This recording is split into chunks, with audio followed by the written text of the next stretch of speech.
In 5, 4. Gather around, freaks. Follow the sound of the drums as we start playing a dangerous game. That game? Talking about a forbidden game with intrigue and adventure. So gather around the internet campfire and gather around the internet radio because it's time once again for Hey, did you see this one?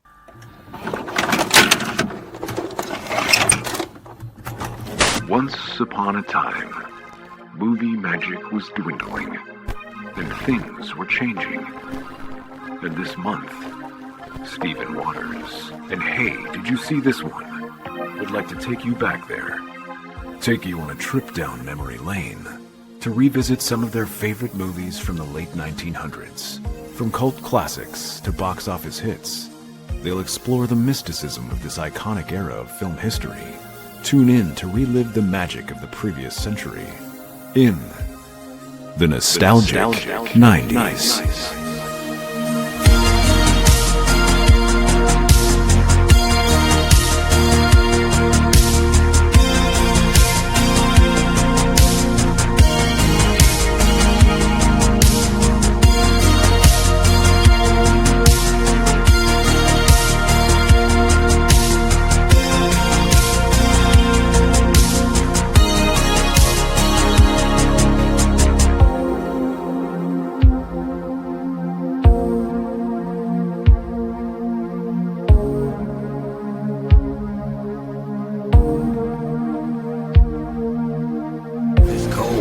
Just got hot. Shut the up and call me when she shows. Why the hell you want to be a cop in? Oh, forget her ass. Got milk? Yeah, I got the milk. Shit, you want some milk? I got a whole bunch of milk.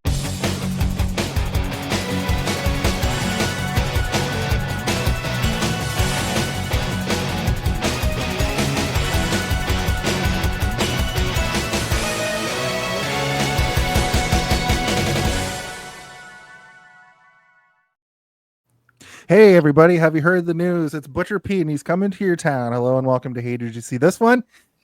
Butcher Pete's coming? No one told me about that. Yeah, he's coming. It is, of course, the weekly review, reaction, roundtable discussion podcast where we just have to ask the question, hey, did you see this one? On this show, we take a film and completely pull it apart, leaving no stone unturned. We are your co-hosts. My name is Jason Jumanji R. Phillips. I'm joined, as always, by Stephen Van Pelt. And our guest this week is the one, the only, the father of the United Federation of Podcasts and Star Trek enthusiast. It's welcome back to the show, Dave Mader. Welcome back to the show. Welcome back. Hey. Welcome back. Hey, thanks for having me. Thanks. Yeah, I'm glad to be here. They're supposed to be clapping. Where is it? Oh, here it is. Oh, where's the applause? Oh, yes. I was waiting for all that. Thank you. Yes, I'm here to be Jumanji. Are you trying to Jumanji me right now? You're going to get Jumanji. Because I don't know. I'm not ready to be Jumanji'd. Does that mean I go into the game or out of the game? I think it means you go in. That's what I would think it is. That's the worst way to get Jumanji'd. So. Mm-hmm. It's true. This is episode 185. If you're playing at home, it's season 3, episode 35. And, you know, we're here doing it. 185 episodes. Steve, how do you feel about that, buddy? I feel normal about it. You've been here for 170 of them. Just put that into perspective for you, roughly. And Dave, this is your second time on the show. Yes. We're wrapping up Steve's birthday month. Steve, did you have a good birthday month? Yeah, I picked 2 movies that I hadn't seen since I was a kid that I loved, and 2 movies that I watch all the frickin' time. And this is one of the movies that I watch all the frickin' time. But yeah, it was pretty good. I think the movies we chose was a good change of pace. Yeah. It was Shaft and then 3 family adventures. I love family adventures, gotta tell you. True. But I mean, Ants isn't really a family adventure. I guess it is. But we talked enough about Ants. Let's never mention Ants again. Yeah, it depends on the lens you look at it through. If you want a good look into Ayn Rand, check out our Ants episode. But this is, of course, Jumanji, starring Robin Williams. Great film. And that's our show for this week. We'll see you next time. Have a great weekend and God bless. That's just me making a joke. Look, we'll get right into it. Terrible. I think we need to do a brief synopsis. I think that's what needs to happen. A brief synopsis? You know who we need to talk to about that, though? We got to ask old Zardos's opinion. What do you think, Zardos?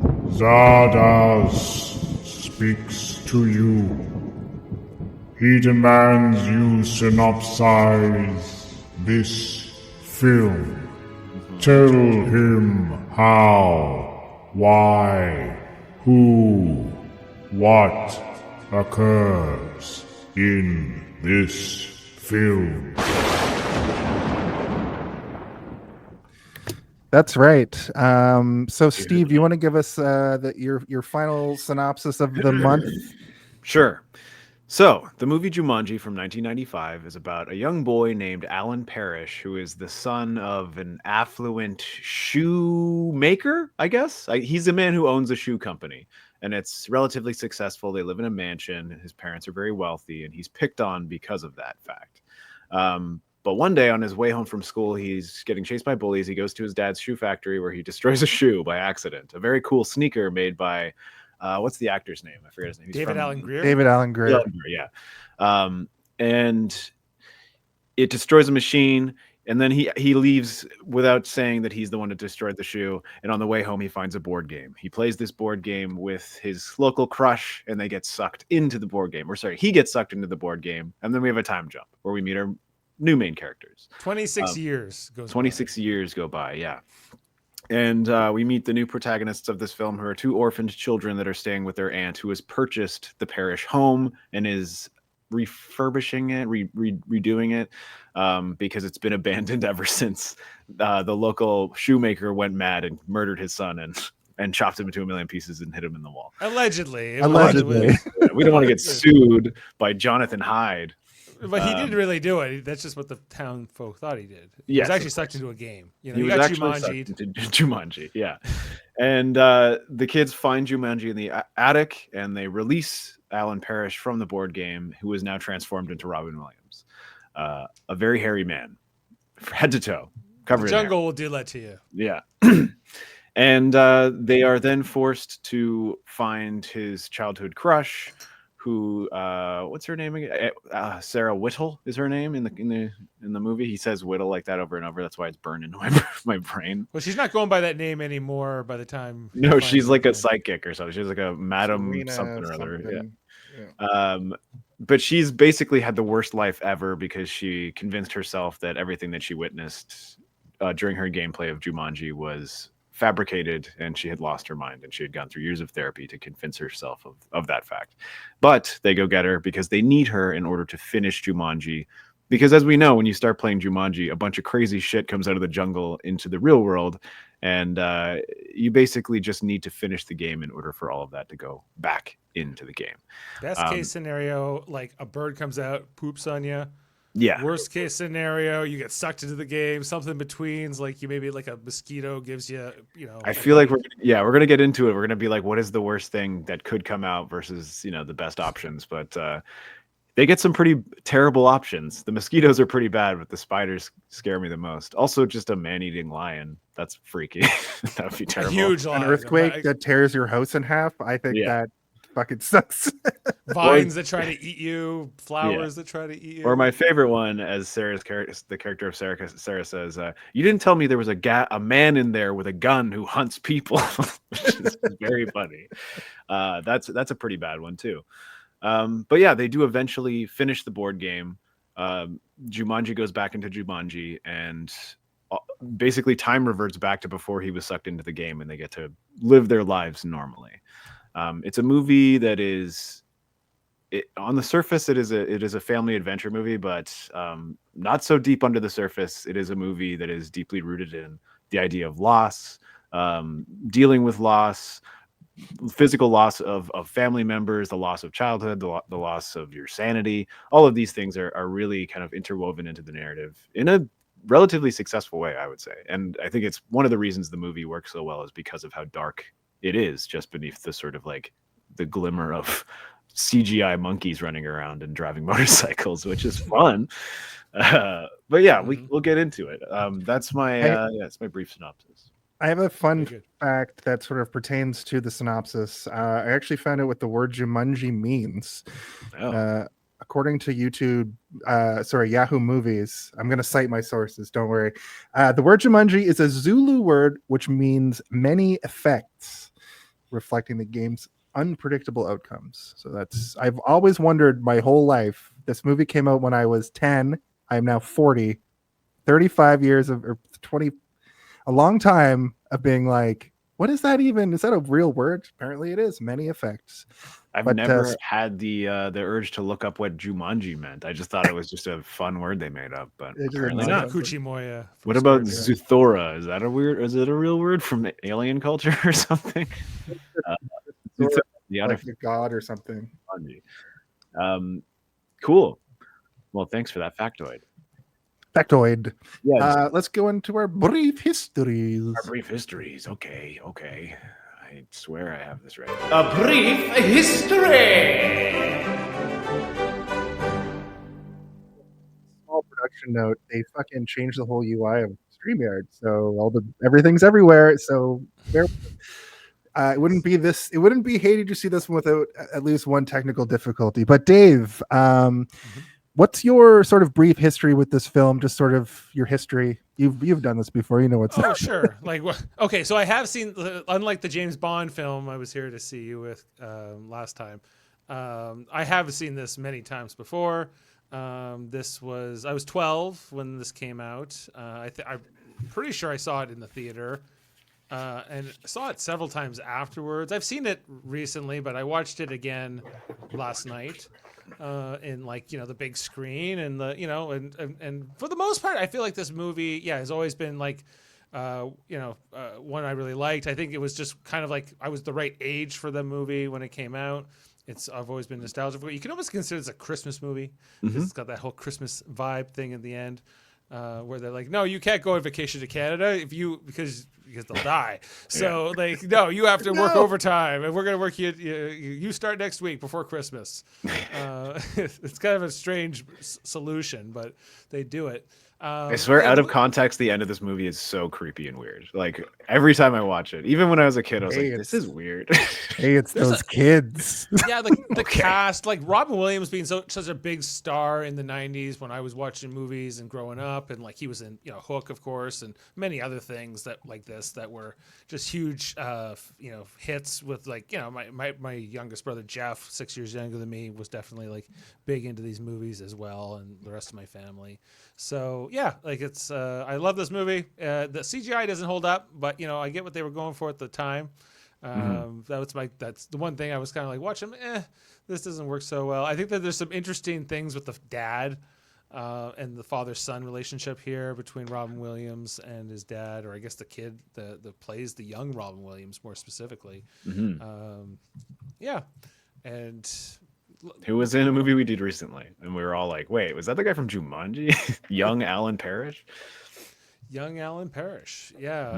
It's kind of weird to me that I guess because oh my god, his name is Young. Oh wait, never mind.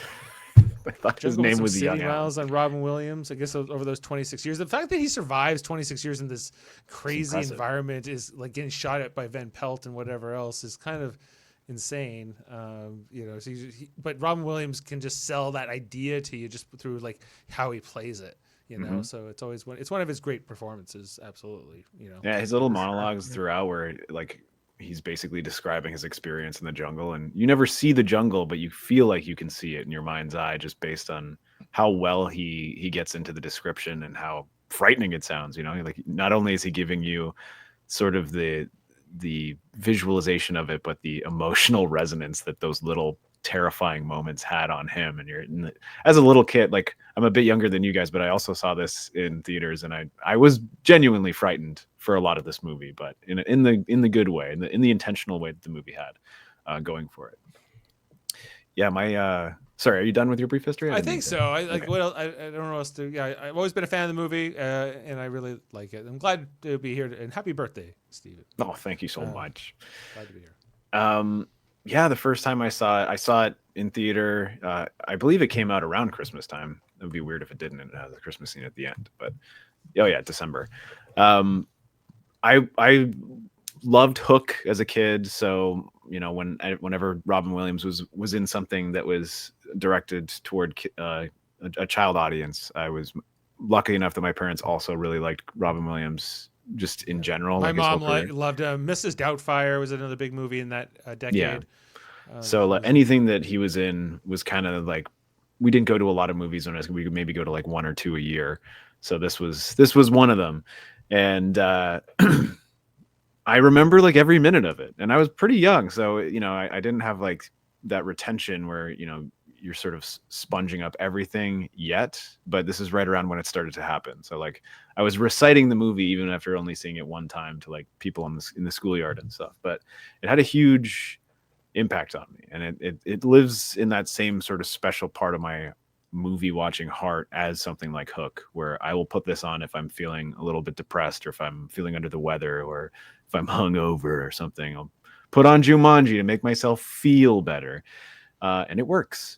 But like you said, Dave, there's a bit of jank to it that doesn't quite hold up, but there's also some great CGI in this movie as well that does work. And some of it's good. It's not all bad. Just some of it's it looks dated, or just it looks kind of like when he's falling through the floor, I'm like, yikes, that doesn't look good.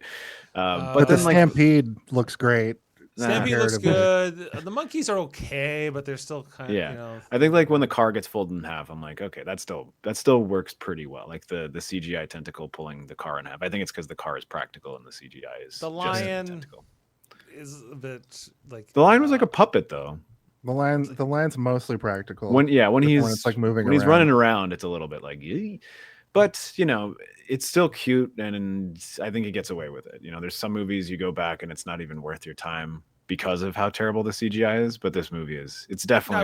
I wouldn't put it in that category. It's, but it doesn't. It doesn't make the experience bad. I would say. There's probably people who are far younger than us that look at this and they're like, I'm gonna go watch the Dwayne "The Rock" Johnson version because it's better.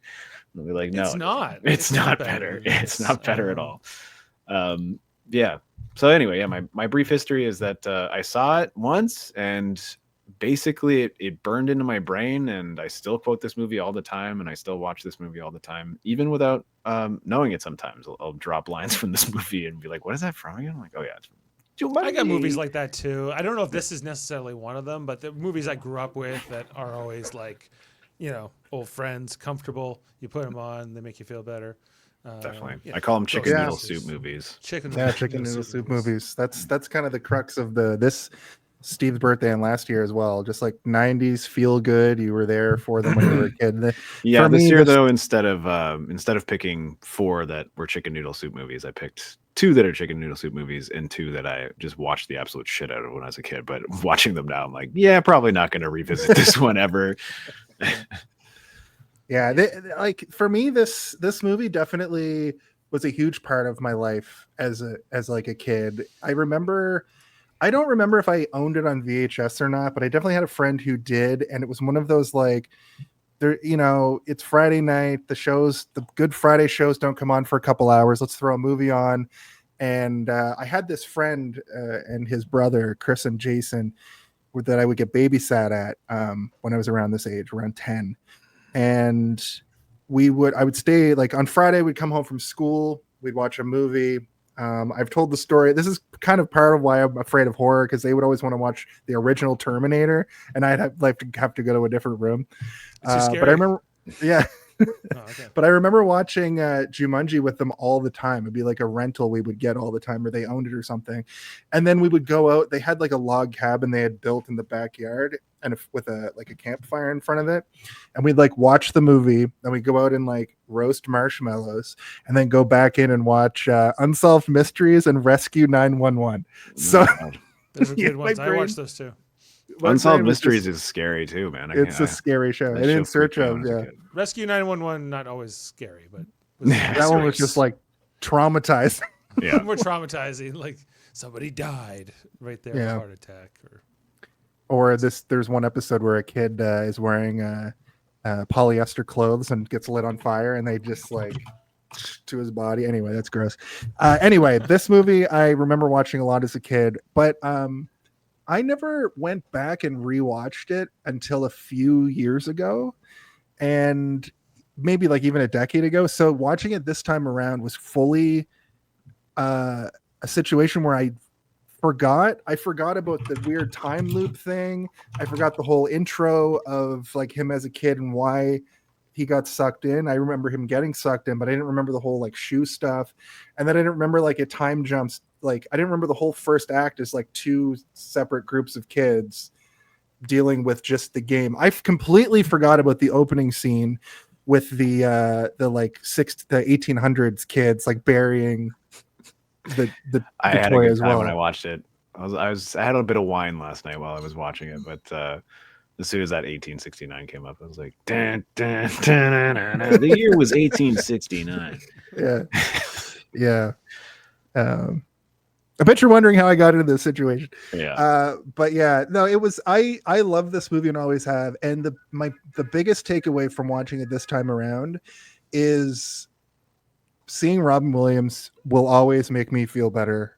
He was so good and so magical, and just he does the opposite of chewing the scenery in a way that's like he's so big and bold in scenes in a way that like he's always doing a good job, kind of like a Jim Carrey from this era. Obviously he did a lot more like adult comedy, but he's doing a lot, but it's not too much. And I think Robin Williams just really nailed that. He is, I think Magical Man is accurate. He's one of those guys that you can put him into practically anything and he'll do it competently. At the worst it's competent, like at the best it's amazing.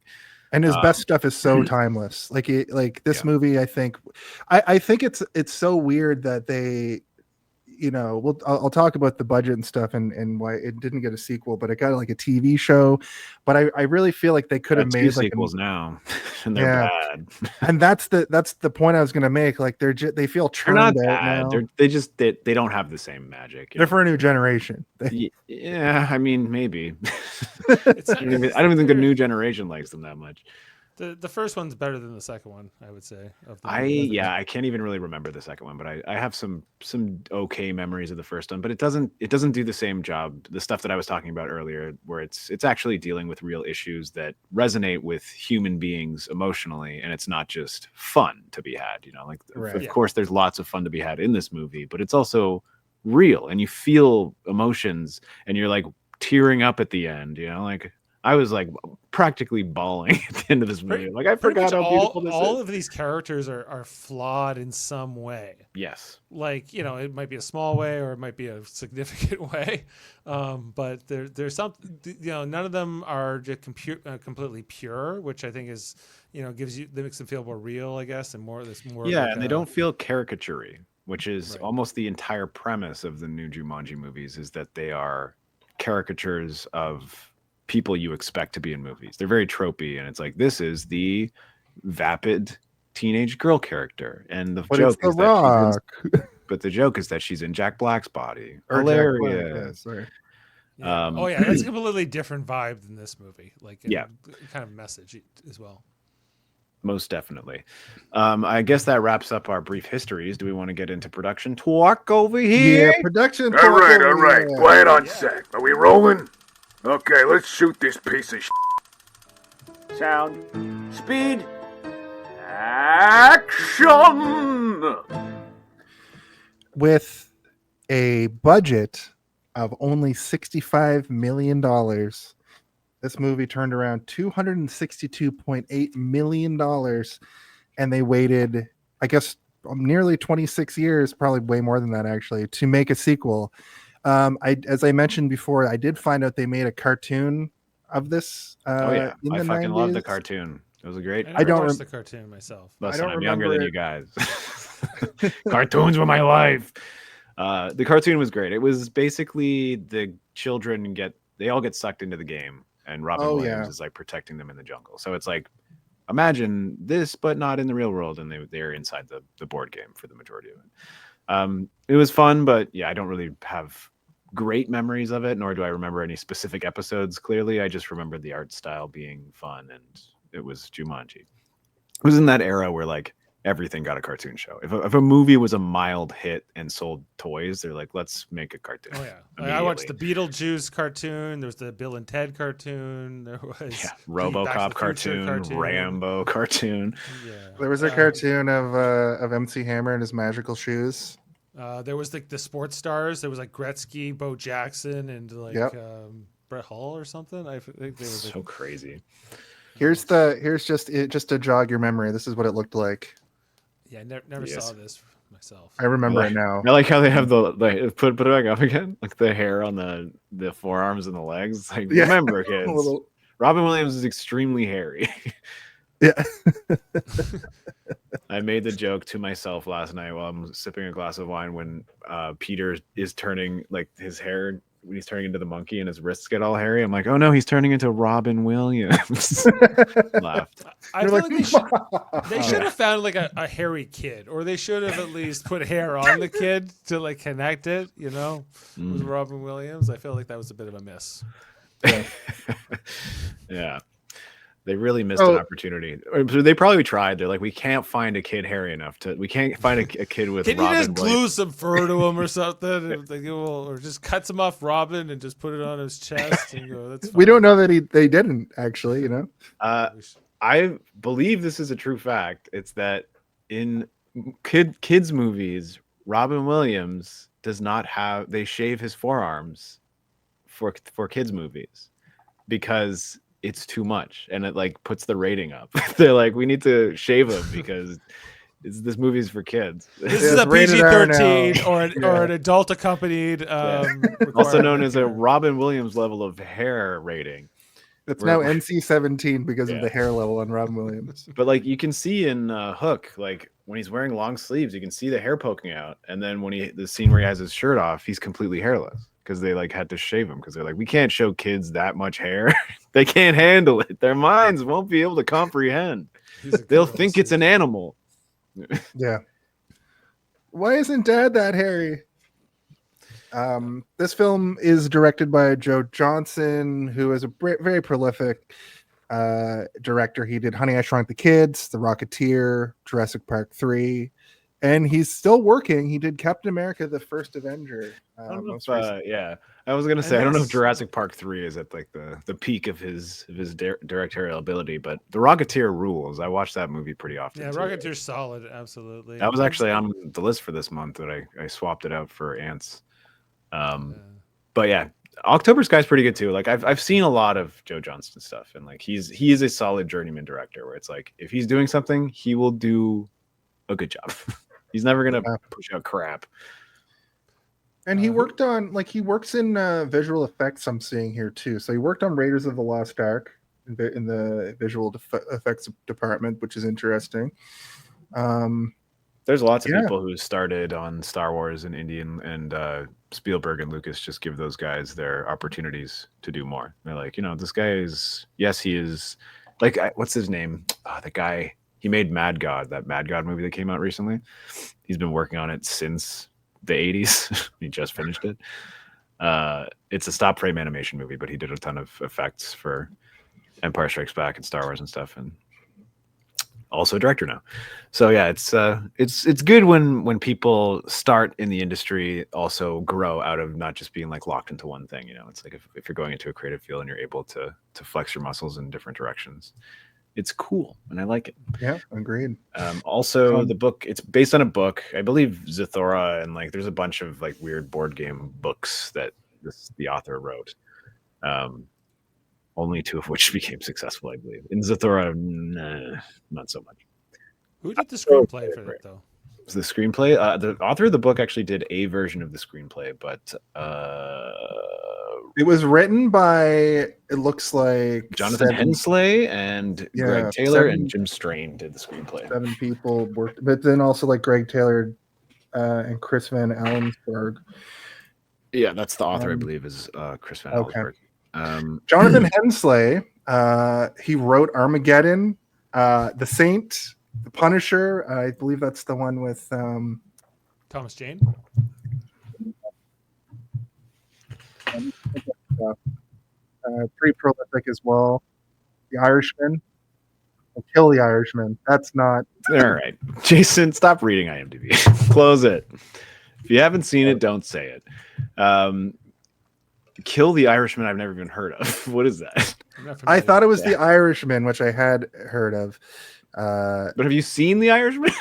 No. I'm sure I have somewhere along the way. Anyway, let's not get lost in the sauce. Yeah. I want to point out who's actually in this film: Robin Williams, Jonathan Hyde, very young Kirsten Dunst. I have a fun fact about that.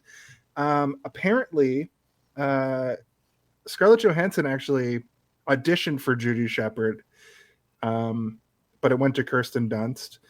And the director hesitated on Robin Williams to cast him because of his reputation for improv and fearing he wouldn't adhere to the script. But we all know that whether he did or didn't, it works for this film. Yeah, I would imagine he respected it because it's like a kid's book. He's probably having his daughter around this time, Zelda Williams, and probably wanted to make a cool kids thing for her. That's why he did Hook as well. But yeah, I think Tom Hanks was the first choice, and he couldn't do it for whatever reason. So Robin Williams was the choice. But I don't know. Like I can see a version of this with Tom Hanks, but I think that it would be the inferior product, in my opinion.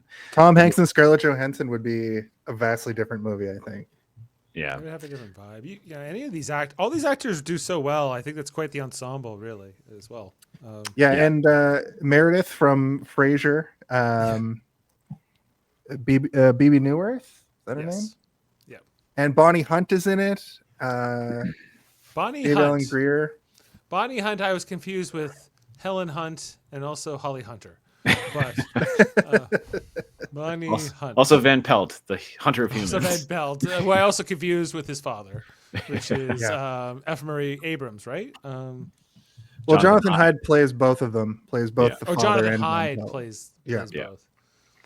Okay. And he's the best part of the movie, in my opinion. I like Jonathan Hyde a lot, but he pops up so rarely. But when he's in stuff, he does steal the show a lot of the time. Like he's still working. You're so funny. Yeah, I think the only thing that I've seen him in recently though was like that show, The Strain, the vampire show. He's on The Strain, yeah. Yeah, okay. He plays I think he's just a human who wants to become a vampire. I can't remember. That show kind of blew. Oh yes, that old chestnut. It started strong and then it ended just weird. I was like, this is dumb. But anyway, Jonathan. Great. He's great. Just to sort of wrap up production talk here, the soundtrack obviously awesome. I didn't really look into who did it. Do you happen to know off the top of your head, Steve? I don't, but it's like Williams light, like it's a John Williams sound alike score, but James Horner, who is basically I don't want to call him. This is a James Horner. Yeah, he does all the Star Trek music, right? He did a lot of Star Trek. He did, Star Trek 2 and with Wrath of Khan, which is one of the most iconic scores.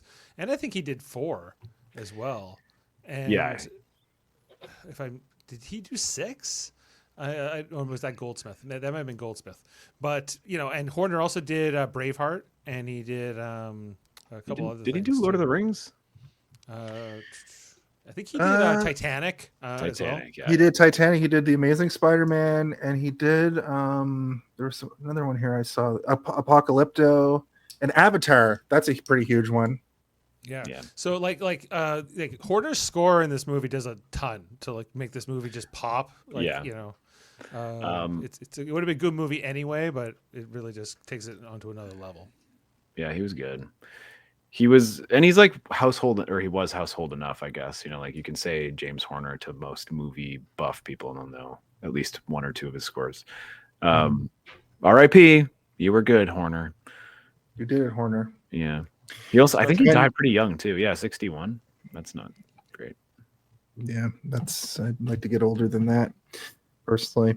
As far as visual effects and technical innovations go, according to Wikipedia, the film utilized groundbreaking CGI, including the development of software that allowed for realistic facial expressions and digital fur on animals like the lions and monkeys. And we did discuss that a little bit already, but you can really see some of the antiquated CGI, but you can also really see how they were trying. Like, I remember this movie being pretty mind-blowing when it came out, because I think the highest CGI production to this point was like Jurassic Park, and nothing really else touched that, but this sort of got into that realm.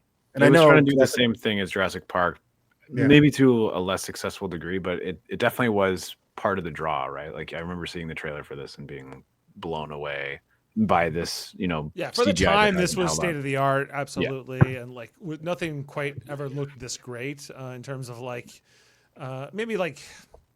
No, I don't even know what else. Jurassic Park is maybe a comparison, but a lot of that was practical as well. Or Yeah. Mostly practical, yeah. That's like the gold standard. You can't really touch it, you know. It's still good. But you know, if you watch Jurassic Park now, there is a couple of shots that it wasn't quite there, you know. Yeah. It wasn't. And then you quite watch Jurassic Park 3, which we mentioned earlier, and oh my god, why did you revert to 1995 CGI? You always say that, but it's puppets. It's mostly puppets in that movie. It's so many puppets. It's just poor cinematography. It's poorly shot shit. Sorry to he literally directed this movie as well. The director of Jumanji directed Jurassic Park 3. They shit that movie out though, so I don't know if he had a lot to say. Yeah. I think that was one of those like, oh, Spielberg doesn't want to do it. Do you want to do it? And he's like, sure. I'll shoot it in a week. I'll take millions and millions of dollars to turn this thing out. Jurassic Park 3 is definitely the weakest probably of the franchise, but it's not a terrible movie. Like it's fine. I think there are, if you watch it through like the lens of like cinematography strictly, there's just such weird decision making that my brain is like, why? Like I burst out laughing at a couple of shots, being like, why would you frame it like this? This is so weird. It feels like they shot it like it was supposed to be a VR ride at a couple of parts. Oh my god. Anyway, we're not talking about that. We're talking about this. Jumanji. Should we get into the old body? Let's talk about the body. The body of the episode. Well, we've made it. We just had a quick 10-second rave to indicate that we are, of course, in the body of the episode. At the very beginning of this film, we get a really cool, the title pops up. Take a breath. Swirls. There we go. The title pops up and it swirls. I'll just do this because it's said like 4,000 times in the movie, but basically, where the fuck? That's when they said the name of the movie in the movie.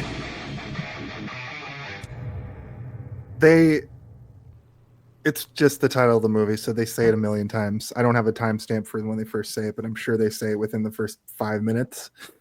Or at but least after you see it on the board game, right? Yeah, I don't know if they do say it until like well into it. Oh, really? Yeah. At least until like Alan and the girl, they sit down to play the game for the first time. Yeah. They read the rules and stuff. I think that might be the first time you hear it. But I don't pay attention to it in the same way that you do, Jason. I forget to do it every time. I'm like, oh. I dropped the ball on this one in ants because I'm like, they're clearly say ants. But last week we learned that, like, do they even say ants in the movie Ants? Anyway. You the ant. You the ant. Yeah. It's 1869. Some kids are unloading a chest. They're burying it. I wrote probably the game in it. Obviously it is. Which is a really good cold open, man. I like this kind of shit. Yeah. Where it adds like a layer of ancient cursed knowledge to the audience, being like, this thing is older than time itself. Maybe because I had watched this movie so many times, but it, like the movie I'm about to reference, but it reminded me of Hocus Pocus a little bit, because Hocus Pocus has that like beginning showing back in this era. And I think I associate this and that because, you know, I was 10. The costumes that they're wearing. Yeah. I actually forgot this takes place in 1969, 100 years later, but it doesn't. Just this section does. It's Brantford, New Hampshire. We have some bullies chasing Alan Parrish on bikes. They head to his dad's factory where they are excavating outside. They show the factory. We see David Alan Grier show. We get that little moment where he invents the basketball shoe. I wanted to ask you guys, I recognize that this was supposed to be like a prototype for a shoe that wouldn't exist for another 20 years, but the shoe that they chose for this moment looked like it was used. Yeah, and it said Parrish on it, right? But Yeah. okay, I got so many questions about this, even the opening of this movie, because 1869, were board games a thing in 1869? Like I don't know. any Good kind call. of board game? Because I don't know if those even existed back then. Like one thing I was I'm thinking not about sure. this, the new Jumanji with the rock and whatever, like that. I like video games are more relevant than board games, I guess. In the modern era, so it makes more of a justification for the reboot. But I was like, in 1869, they were no, board games were like the big thing. Oh my I think god. There's something called the Royal Game of which was they unearthed the oldest board game ever on record at 2400 BC. Okay, I guess they were a thing. All right, so it's they were around for a while. Okay, then the fact that it's Brantford, not Ontario, but Brantford, in Connecticut? New Hampshire. New Hampshire, but it's actually Tawasin, British Columbia. That they filmed this whole movie. So Canadian connection here. Okay, That's why that's why you can see their breath for 90% of the exterior shots. They're Then filming in Vancouver in winter. Yeah, it's Vancouver. Yeah. Then it's like 13 kids chasing Alan Parrish, right? At the beginning of this movie. It's not right. It's completely no. Why is this allowed? Even in 1969, this feels like And then his father's like, "Well, I didn't know there were 13 of them." Right? Yeah. One. I'm like, it doesn't matter. Like, but they wanted A whole army of children with the kid with severe case of bully face. There's the kid who's like, he's like cute, but he's also kind of got those like I'm a little shit eyes. You're just like, I want to kick this kid right in his head. He's like, "Hey, Alan Parrish made eyes at my girl. All right, all 12 of you, let's go. We're gonna go baseball team, and we're gonna go kick this guy's ass. We're gonna make him eat dog poop." Well, I have one of these. Theories. My theory is that the Van Pelt character represents those like old school turn of the century like explorers, right, who would go into jungles and they'd bring stuff back. This board game might have come from a literal jungle. Like it might have been like haunted by like mysticism from the jungle. That's why obviously these things come out of it. Yeah, but I think it from an ancient tree in the middle of the jungle primeval that was used to do magical curses on. That's what I was going to ask you guys. Like, why was this thing even made in the first place? Like, evil. Just evil. I think maybe revenge on European colonialism. Yeah, that's exactly what it was. They made it to trick this stupid white man. They're like, "We made you a gift. It's got all of the heart of the jungle in it," and then they sent it to Britain, and it killed everybody. But it's like a jungle from hell. It's not even like specifically. I think it's like it's supposed to be like an alternate dimension for sure, where like it's an endless jungle that is just full of horrors and terror, like mosquitoes that are the size of your head and whatever. And like the unfortunate fact is that the new movies kind of add this layer of lore to it that kind of stomps on the mystery. It removes the mystery of it, and it makes it feel a little bit less than. I think the idea of Alan Parrish giving you that brief sort of synopsis of what the jungle is to you is far more effective than 3 movies with Kevin Hart and Jack Black running around in CGI hell or whatever. Yeah, totally. And like, why does in the jungle? You're like, why these monkeys can ride motorcycles and they can like drive cars and they can do all kinds of things. I don't think that this is a normal jungle that these places, these Jumanji monkeys are coming from. I never really associated the jungle with earthquakes, but here we are. Yeah, I mean, I don't think that the Earth has earthquakes only in specific regions, right? Like if there's a fault line in a jungle, then there's going to be an earthquake there. I suppose. Is there a fault line in the Amazon?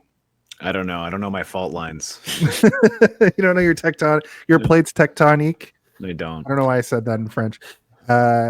Yeah, so I also thought it was funny when he runs up and he like looks out the window and the kids are literally circling on their bikes. I thought that was like vultures. It's good, man. It's threatening. It's scary. But this movie, like, did I say this to you earlier today, Jason? I can't remember. I'm like, this movie made me prepare for one of two things because I thought for sure it was going to happen. One is that I was going to get beaten up a lot by shitty bullies, and two, my parents were absolutely going to die, and I was going to have to go live with my aunt and uncle in a horrifying, spooky mansion. None of those things happened, but I was convinced that they were, because movies from the 90s really made you think that it was going to happen this way. Well, it plays into the quicksand paranoia we all had as kids as well, because this movie added to that. There's quicksand in this movie. I never wanted to go into the woods basically after really seeing this. I already didn't like doing it very much in like Scouts and Cubs and whatever else, but this movie didn't help the cause. I also want to just back to this like the shoe factory of it all, and David Alan Grier, who he's like he's the one who invents sneakers before Nike does. I guess that's what this movie is trying to imply. But basically instead, 20 years before, yeah. But instead, Alan, Robin Williams' younger self, is the one who says, "Oh, that's a cool shoe, David Alan Grier." Then he puts it into the machine. Like it destroys the factory. The shoe mangler. That's what I wrote. And it was right at the moment where David Alan Grier had this special appointment with his father to present this idea. But then it goes into the machine and gets destroyed. And then because Alan Parrish is not on good terms with his father, he doesn't fess up to it. He lets David Alan Grier get fired. Yeah. Apparently he went on to become a great successful police officer. but then that's what this movie's also a time travel movie, because at the end of the movie, he undoes that, where he's like, "No, David Alan Grier was not the one who put the shoe on the conveyor belt today, Dad. It was me." And he's like, "Thank you for telling me, son." So maybe he rehires him. Maybe he does invent the Nike style running shoe for Preston or Parrish shoes. Yeah. And David Alan Grier does not become a police officer, and then it's completely different in this time. Unfortunately, you don't get an answer to that, but he is at the Christmas party playing He's at the Christmas party, but he's not dressed as a police officer. Well, I mean, he wouldn't be if he was invited, right? Imagine you showed up and you were dressed as a cop if you were. True. But I think the implication is that he doesn't get fired, and then he maybe becomes a partner with Parrish Shoes, because they're doing more than just shoes now. It seems, and we know that that Robin Williams seems to be in charge of the marketing. Yeah. If not the factory overall at this point, wherever his dad is at this point. So much to get into in this movie. Yeah. I'm just to say we'll talk about that loop, because it's so fucking it's very Back to the Future, but it's such a weird specific loop that happens. At this point, the boys are waiting outside, and we find out that Parrish has been hanging around with the bully's girlfriend Sarah. And when he goes back outside, after his dad's like, "You got to stand up to them," he goes back outside. We're skipping over the fact that everybody in town knows Alan Parrish. Like, everybody is saying hi to him. Like the shopkeepers, the crossing guards, everybody. His like, family's "Hi, a big Alan." deal. They're basically the richest family in town, almost, or something. That's what the implication is. Yeah, and his dad is somebody of great importance to the town. He's not just like the local shoe baron. He's also like important. He's a Parrish. He went to that school, like his uncle. And every single Parrish who's ever lived has gone to this school. Alan, come over here. We need to speak about this shitty boarding school that we all go to. But the second he walks outside, the kids beat the piss out of him and steal his bike. And this is savage, even for 1969. I gotta say, 13 on 1. Yeah, it's not even a fair fight in any way. They just shit kick him. Like they surround him as you would in a cartoon, and then they disappear in the cloud of dust parts, and he's covered in bruises and blood. Right. And his clothes he has this cut lip for most of the movie. Like anytime you see the young version of Alan, he's pretty much beat up. He's got a fat lip, and a black eye too. He hears the beating of the drum, the iconic beating of the drum, and he goes down into the excavation site, and it looks like a solid like dirt wall that he just kind of like moves dirt out of the way and finds the chest and humbles away. It's so good. It's so good. It's very good. It looks cool. For some reason, this stuck with me as a kid. He's like, "I can't get into this lock," and he grabs a shovel and like bashes the lock off. I don't know why this is stuck with me, but just the shot of him, it's just stuck in my brain. Yeah, me too, man. But I mean, a lot of stuff. You could do that? A shovel could do that to a lock? Maybe like a really old, corroded lock. Corroded lock. It's 100-year-old lock, guys. Yeah. From which times? Question too, because like this thing, the game when it has like that drum beat, whatever going on, it seems to call specifically to children. Adults can't. I was always wondering seem to about hear this it, as well. right? And so does that make a case that it's more evil or less evil? If it's like specifically, I'm gonna say targeting more children? evil. More evil. If a very dangerous, deadly board game only calls to children, yeah, this thing was definitely made by a witch, for certain. Come, children, come get you're eaten by spiders. It's also a game, you know, and kids are gonna want to play it. Some adults would find it and be like, "This weird drumming board game, no, thank you." Because as they're playing the game, I'm like, are they ever gonna land on like a space? And it's like a good thing, like, oh well, the sun's shining today, and like and you found some. I was water wondering to that drink. too, because every board game does have like Something good. Yeah, like even like Monopoly and something. It's like collect $200, or like Snakes and Ladders. There's ladders and snakes. Even the Game of most Life. neutral thing in this whole movie is, go back to, and it still fucking screws them so hard because he gets stuck in the floor because of it. Yeah. But they take the board game home. They start to play with it, but they get interrupted, and the dad is actually a complete dickhead to Alan at this point. He's proud that his kid got his ass kicked, basically, and then he's going to send him to boarding school for his trouble. All of this was another thing I was afraid of as a kid. I was going to do so bad in school that I was going to get sent to a boarding school. I've feared boarding schools when I was a kid for some reason. My parents had no money. They had no way to send me to a literal boarding school. And it doesn't even seem that bad, like surface level, if every parish has gone to this particular academy.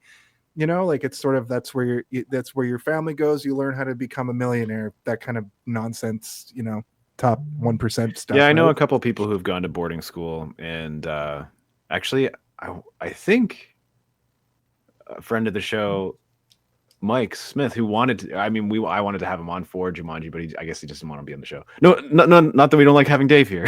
Dave, you're always welcome here. But he also, when I first met Mike, he made a replica of the Jumanji board game, and it was like the coolest thing I'd ever seen. I was like, this is amazing. Who the fuck made this? He's like, I did. I'm like, you made this. Tell me how. Some of your secrets.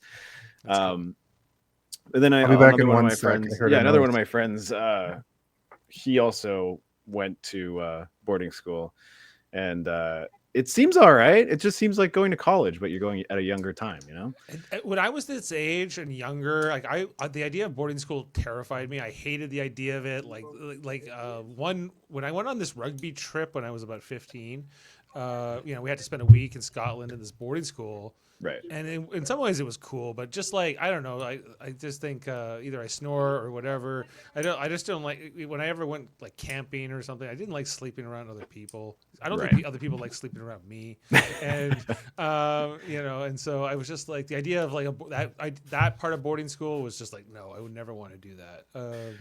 Yeah. I mean, to me, it didn't sound like something desirable, but it when I look at it through like an examination of like, would I enjoy it? I would probably enjoy the activity and the sort of like camaraderie of it. But yeah, I would definitely prefer being with my friends I've known my whole life. But then like, I had to move when I was like in the 5th grade, and all my friends are gone. I have to start again. It's similar, right? Like that kind of like disconnection from what you know. Exactly. But yeah, it was just like when his father presents this to him, I'm like, his father is the worst person ever. Like wants to send him away to like let him leave his own room, his own house. Yeah, and off there, like. And it is it's one of those. It is kind of like a movie tropey thing, right? Where it's like, we're sending you to boarding school. You should be happy. But it's usually a punishment in most movies, right? Whereas the dad doesn't understand it. But he's also not dealing with it very well. He's not sitting him down and having a conversation with him about like, you might like it. It's like, no, you're going. No questions asked. A big part of Bill and Ted's Excellent Adventures is like Ted's going to have to go to military school. Yeah. Right? Because his dad's like, no, you're going. And like, that's a little bit more intense though. It's more intense than boarding school, but it's kind of, to me, it's like the same idea. Yeah. And they have a kerfuffle. They have a little fight. and he basically says that he hates his dad and never wants to see him again. And they're going to some sort of ball, right? A gala of some kind. Yeah, and He's going to a gala, yeah. He's going. This is where we discover he's kind of more than just the local shoe man. He's also important because he's making some kind of speech to the community. I don't know. He's probably the president of the Lions Club or something. Yeah. There's like an implication that he owns the town. You know, like he basically is more important than the mayor. And it's so interesting the light that we see him at this part versus the end, because we're just seeing like a miscommunication between father and son. But from our point of view, we think that he's this like complete asshole, and it's really just it just seems like they've had a series of miscommunications, and also like his dad just wants Alan to stand up for himself, but we even see when they get into the car and the mom is like, you gotta like lay off him, and he almost says like, you know, and then she's like, what? And he goes, never mind, just go. He doesn't know how to express himself. So luckily, spoilers, he does by the end, but it causes Alan to pack up his stuff and leave when Sarah shows up with his bike, which I thought was sweet. And they play Jumanji. And Sarah rolls the dice by accident, which starts the game. And we get the first attack, which is bats. And this is probably one of the more normal things that comes out of the game too. Like if they don't roll again and they put the game away, there's just some bats have been added to the town. They don't seem like they're not just bats, though. They're fucking massive bats. They're like the size of chihuahuas, you know, with like massive wings. They're huge. But important to note that the second they start this game in 1969, technically, like they're kind of outside of time, right? Like now it's kind of like its own pocket universe, because when the game ends and everything's undone, they're just back to who they were. You know, they remember everything. But yeah, it's almost like it creates like a branching timeline or something, and then when they complete the game, the timeline deletes itself. Deletes, like it's just sort of undone and it never happened. But certain people are still born, and you know, it's very.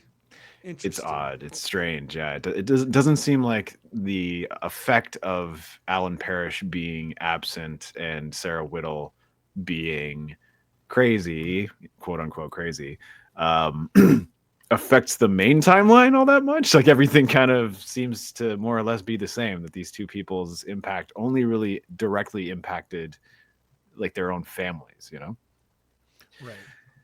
One of the bigger impacts is that his parents are still alive in this redone universe, right? Like when they by the end of this movie, and the timeline's been changed, and so they can make different choices. But like Sarah went through the entire timeline, and she got to see like certain things happen, historical events, and she would have all that knowledge. Like she said, but maybe she forgets, you know, potentially as like time goes on, and she wouldn't remember like, you know, such and such became the president, or they invented this computer in this year, or whatever. Like, you know, these types of things that it seems like she thought it was all a dream, or all like it didn't happen, more than her like forgetting over time. So she like goes to therapy and all this stuff. But it was so traumatizing that she probably wasn't even really sure what she witnessed, because when Alan rolls, I guess it's like he got onto a square that you get sucked into the game until a 5 or 8 is rolled. In the jungle, you must wait until we roll on 5 or 8. Yeah.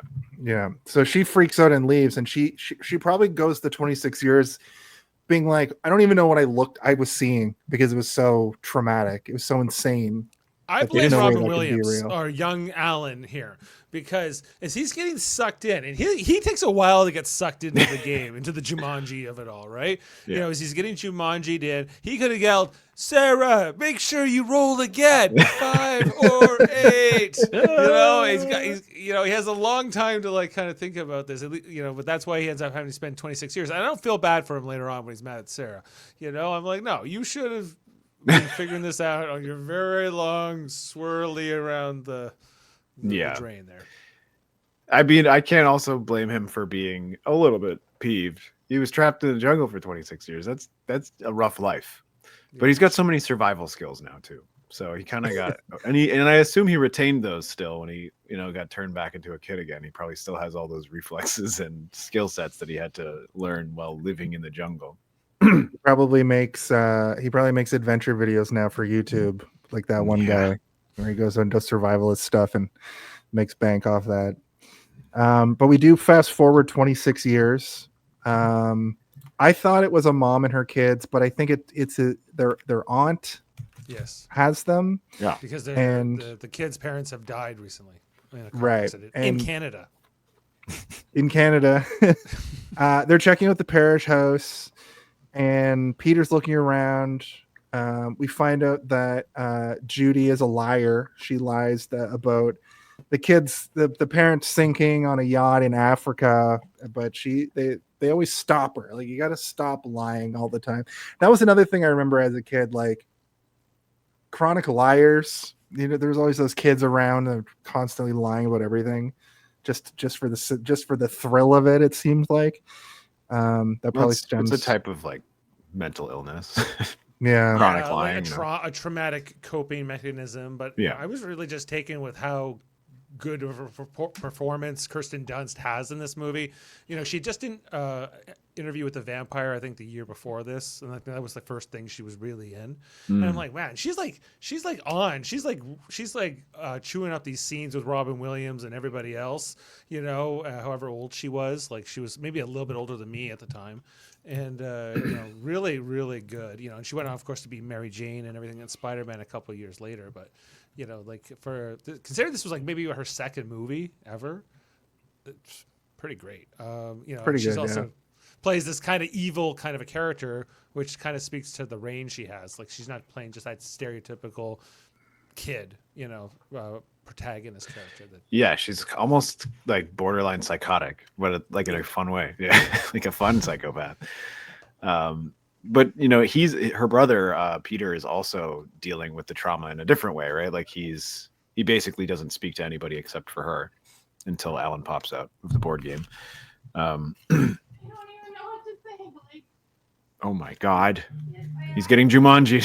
He's getting Jumanji into something. Like... Oh, Mike just sent me a picture of his Jumanji board game. I can save it and put it on. Yeah, do that. I want to see it. I will. Does it have magnets in it, or like the pieces move with magic?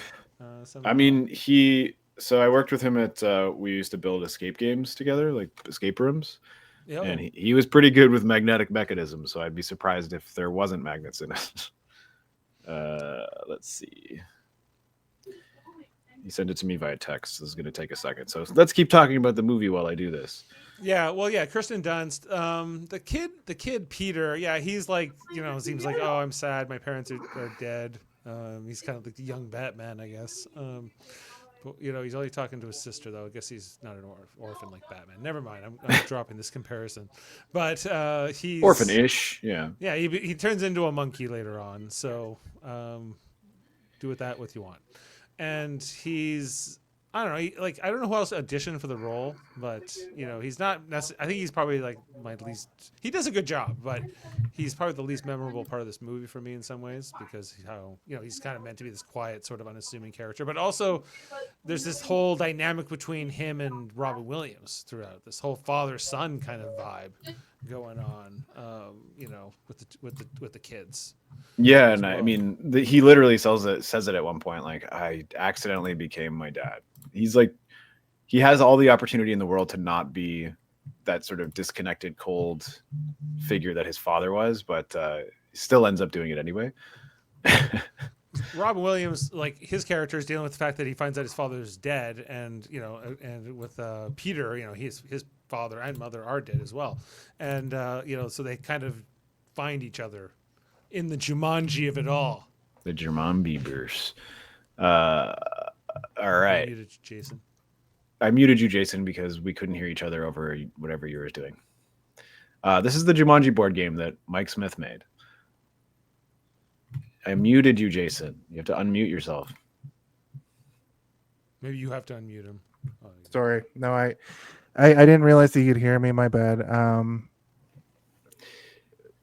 Yeah, anyway, This is the Jumanji board game that Mike made. It's pretty cool. It's pretty cool. It's Anyway. got Van Pelt on the cover too, which is kind of interesting. That he's like one of the 4 part. I don't know. What are they? Monkey, elephant, rhino, and Van Pelt. Yeah. No horrifying spider, mosquito. Those are the 2 that freak me out the most in this movie. The mosquitoes, like zombieing people out, like people just dying in the street. The cars crashing and them like pulling out a person and it has like almost like a vampire bloodsuck hole in the neck. That stuff was freaky. Oh, they're all pale. They lost a lot of blood, guys. They crashed cars. Like it was not good. I didn't even clock that. Like that's a really good observation. That person that was in the car all like messed up and like careening, that they were sucked out. Is that mosquito? That's wild. Yeah, that's wild. It reminded me, like the mosquito stuff reminded me of Jurassic Park a little bit. I But only forgot because to I've eat been- before we started. That's I'm cool. just trying to mouth food. I'll move the story forward a little bit. Pete goes up to the attic.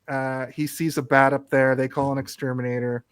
The exterminator tells him that somebody was murdered in the house. It was Alan Parrish, and he thinks it was the dad who's chopped him up into pieces.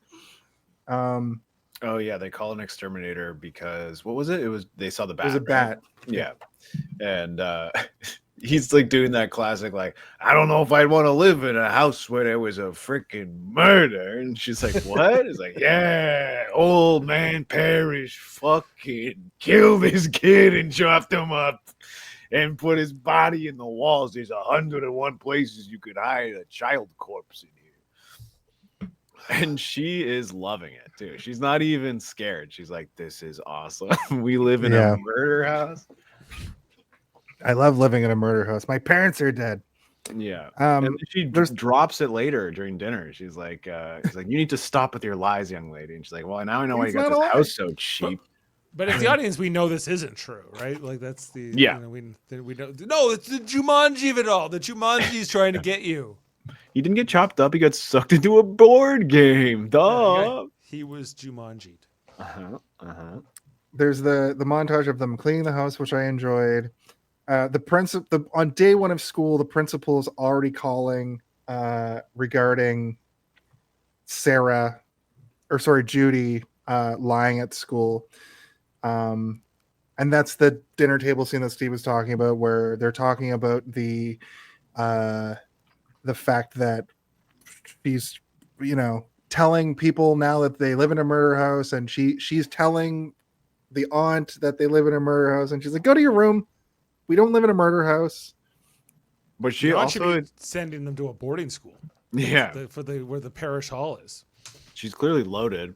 She bought a mansion, but I guess it was cheap because of the murders. Did she get like the life insurance money maybe? And like, she's like, okay, I'm going to buy this house and raise the kids. Maybe. I guess, if both of them died, they may have left whatever money they had to her. Who knows? All I know is that house is way too big for 3 people to live in. Like, why would you ever need that size of a house? With all the furniture still there, like all the possessions at the parishes, including Jumanji. Also, you telling me over 26 years, no one was like, yeah, I'll live in a house where someone was murdered if it only costs me $100K and it's this big? For sure. And if Alan's father was really trying to solve this mystery, like, he comes home, his son is missing, they interview Sarah because he knows he saw him with Sarah before he disappeared. And Sarah's like, we were playing a board game and then he got sucked into the board game. He finds his board game in the coffee table, but it's not hitting the drums for him, I guess, or something. So he just slams it shut and then he puts it in the attic, and that's where it stayed for 26 years, presumably. Yeah, you would think that he would become obsessed with it, but maybe he's too logical of a man to ever even entertain the idea that he was sucked into the board game. Right. But because you would think eventually he would be like, just show me what you mean then, and then she would have rolled it or something. But I mean, was he chasing that word that wasn't that? I know, yeah. He spent all his time. Well, I mean, when Robin Williams goes to look for his parents or whatever, we get a bit of backstory as to what happened there too, right? Like, they find the board game, they start playing it, and then Alan pops out. But we get like a few other things first, right? Like we get the lion, the mosquitoes. And then Yeah, because they find the board game because they're supposed to go to school, and their aunt does not take them to school. She's like, "Do you want me to take you to school?" They're like, "No, the bus will be here in 2 seconds." But then they're like, "No, board game, or the drums are happening, so we have to chase the drums down." And then they decide, "Oh no, we're not going to school. We're going to play this board game." Mm-hmm. Yeah, because they that night, like before that, they're both hearing the drums, but they're both like lying to each other about hearing the drums, and they still hear the drum the next morning. And the aunt leaves, and they're supposed to go to school and get picked up by the bus, but instead of going to school, they go back to the attic and find Jumanji and just immediately roll the dice. Sarah, I think it's funny. She's like, "It has to be microchips." I'm like, "What the fuck? What does that mean?" At least magnets. But they first get attacked by the giants. It's a callback joke because when they played in the 60s, she's like, "Oh, it must be magnet tips." And then, oh yes, so it's just like a callback joke. Okay, thank you. I forgot. I made a note about the magnets too, and I completely forgot. But they first get attacked by giant mosquitoes. Pete rolls snake eyes, and then the monkeys come out and they smash up the kitchen. And I wrote pretty haggard CGI, but not too terrible. I think Dave, you also sort of reflect that sentiment that you can see what they are. It's just if you look at when they do up close shots of them, why do they have little human faces almost? Like they look really, really weird. They're almost too expressive. And I get that they're evil or crazy monkeys from the Jumanji jungle dimension or whatever, but they can ride motorcycles and they smoke and drink or whatever they do. But they know how to use every appliance in the kitchen. They feel like those worm guys in Men in Black who are making all the coffee and whatever else. Yeah, it's like a mixture between those and like Gremlins from the Gremlins movies. Yeah, the Gremlins, they're messing around. Yeah, they're mischievous, these monkeys. And so that CGI is okay, but it's you when you watch it now, you're like, okay. Like I think for me it's just like it gets a pass. Like I'm not gonna think too much about it, right? Like it doesn't bug me. It's not bug me, it's you can't help but notice. It's obvious. Yeah, exactly. But I mean, to say it doesn't take me out of it, I guess. Like it's selling what it's meant to sell to me, and I'm buying it. Oh, sure. And the whole thing's magic, so it kind of fits within that vibe of magic. That's how they look in the Jumanji verse. Everything looks like a crappy rendered CGI image. Exactly. I mean, I'm glad they didn't do puppets and CGI for the monkeys, but because I don't think it would have worked. But I did like that they used a big wild looking puppet for the lion and like the lion looks stylized even a little bit, it looks almost like a cartoon show. Like it's almost like they sort of they stylized everything in a weird, it looks like it looks like gigantic, this lion, like they installed into that bed when they show the shot of it on the bed. It looks like more like Battle Cat from He-Man. Like put a saddle on him and ride him around. Lions are very big, guys. Like a lion's head is like the size of your torso. Well, okay, fair enough. I've never really seen one in person. Yeah, they're big. They're very big. The tigers too. The monkeys escape. They realize they have to finish the game, so the animals will go away. Next is the lion. It's practical and CGI in certain parts. And Robin Williams also pops out of the game dressed like a jungle man, and he tricks the lion into a room. Now, Robin Williams' outfit when he comes out always stuck with me too, because he's wearing like a palm tree frond hat, and also like a turtle shell back, and also like caveman attire. And I don't know why this stuck with me, but anytime in like Japanese RPGs specifically, whenever somebody's like from the jungle, they have this sort of look. So this must have been a thing in books or something of the era from like the 1800s or the early 1900s. So I really liked it. I thought he looked great. He's got a giant wild man beard, and yep, there he is. Look at those banana leaves. Yeah, he's got banana leaves. He does a lot with the eyes, and just like that, vibe that he brings, into it. He looks crazy, and then he gets clothes, and then he just looks like an unhoused. But he does get clothes from an unhoused, right? Like that guy's smart. That man, that homeless man, he is he's taken up residence in the old shoe factory in the office, and he's living a really cozy looking life up there. Yeah. What happened to that homeless man in the alternate timeline though? Once they fixed, He became the manager of the factory. He's He the manager became of the the mayor. factory now. Yeah, That's he's still right. in Him that and his office. dog are still Yeah. there, but it's very different. He's like, I wonder if "All there's right." like an alternate plot storyline where that's David Alan Grier, and he ended up homeless and living in the Parrish factory. But no, because the shoe factory didn't go out of business in once Robin Williams. Oh changes yeah, things, right. right. It's a thriving business. They're making all the sneakers. Like they beat Nike to the game. Like they're probably like the biggest brand in the world. In this, We'd all be pair wearing of shoes peas right now. Yeah, we call them peas. Get a pair of peas. Get a pair of peas. Get your peas on. Get your Parrish pumps. Yeah, Parish pumps. the pea pumps. After after all that's done, he finds the kids in that funny scene where he opens the door and he goes, "Yeah," which I always laugh at. And he goes into a room, he finds a bike and all of his old stuff, and he laughs. He laughs when he asks if someone rolled a 5 or an 8. Then he runs around and tries to find his parents, but the kids reveal the house has been empty for years.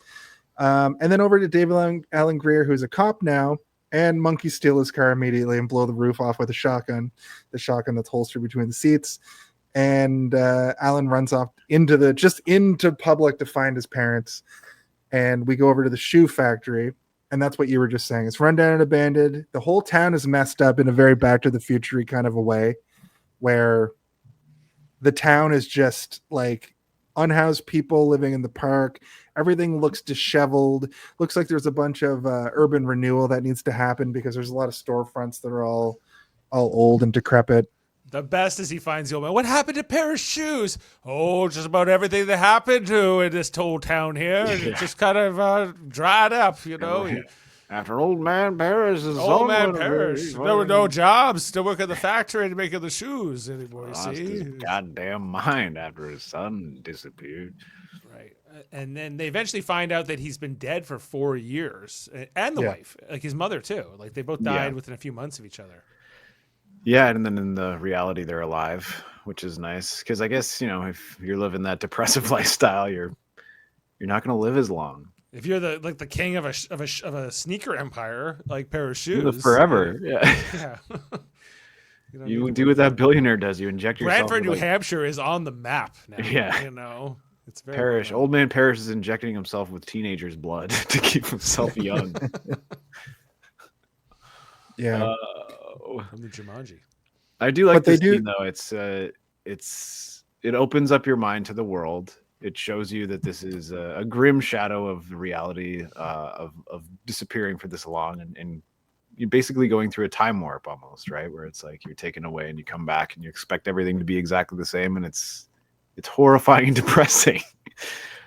Exactly. Once again, one of the themes of this movie, loss. He loses everything in a second. After having to fight for his life for 24 years, he comes back and everything is taken from him a second time. They also bond over having dead parents, which I thought was kind of sweet. They kind of have a similar sort of there's path a kinship. that There's a kinship that's formed there in that moment, and he realizes like I don't have anybody, so I guess these kids are the people that I have to be with now, and we have to finish this game. I think it's also interesting that they make this deliberate choice to make him from 1969, so it's 26 years, not 25 years, because I think that even if because 25 years clean would just be 1970, right?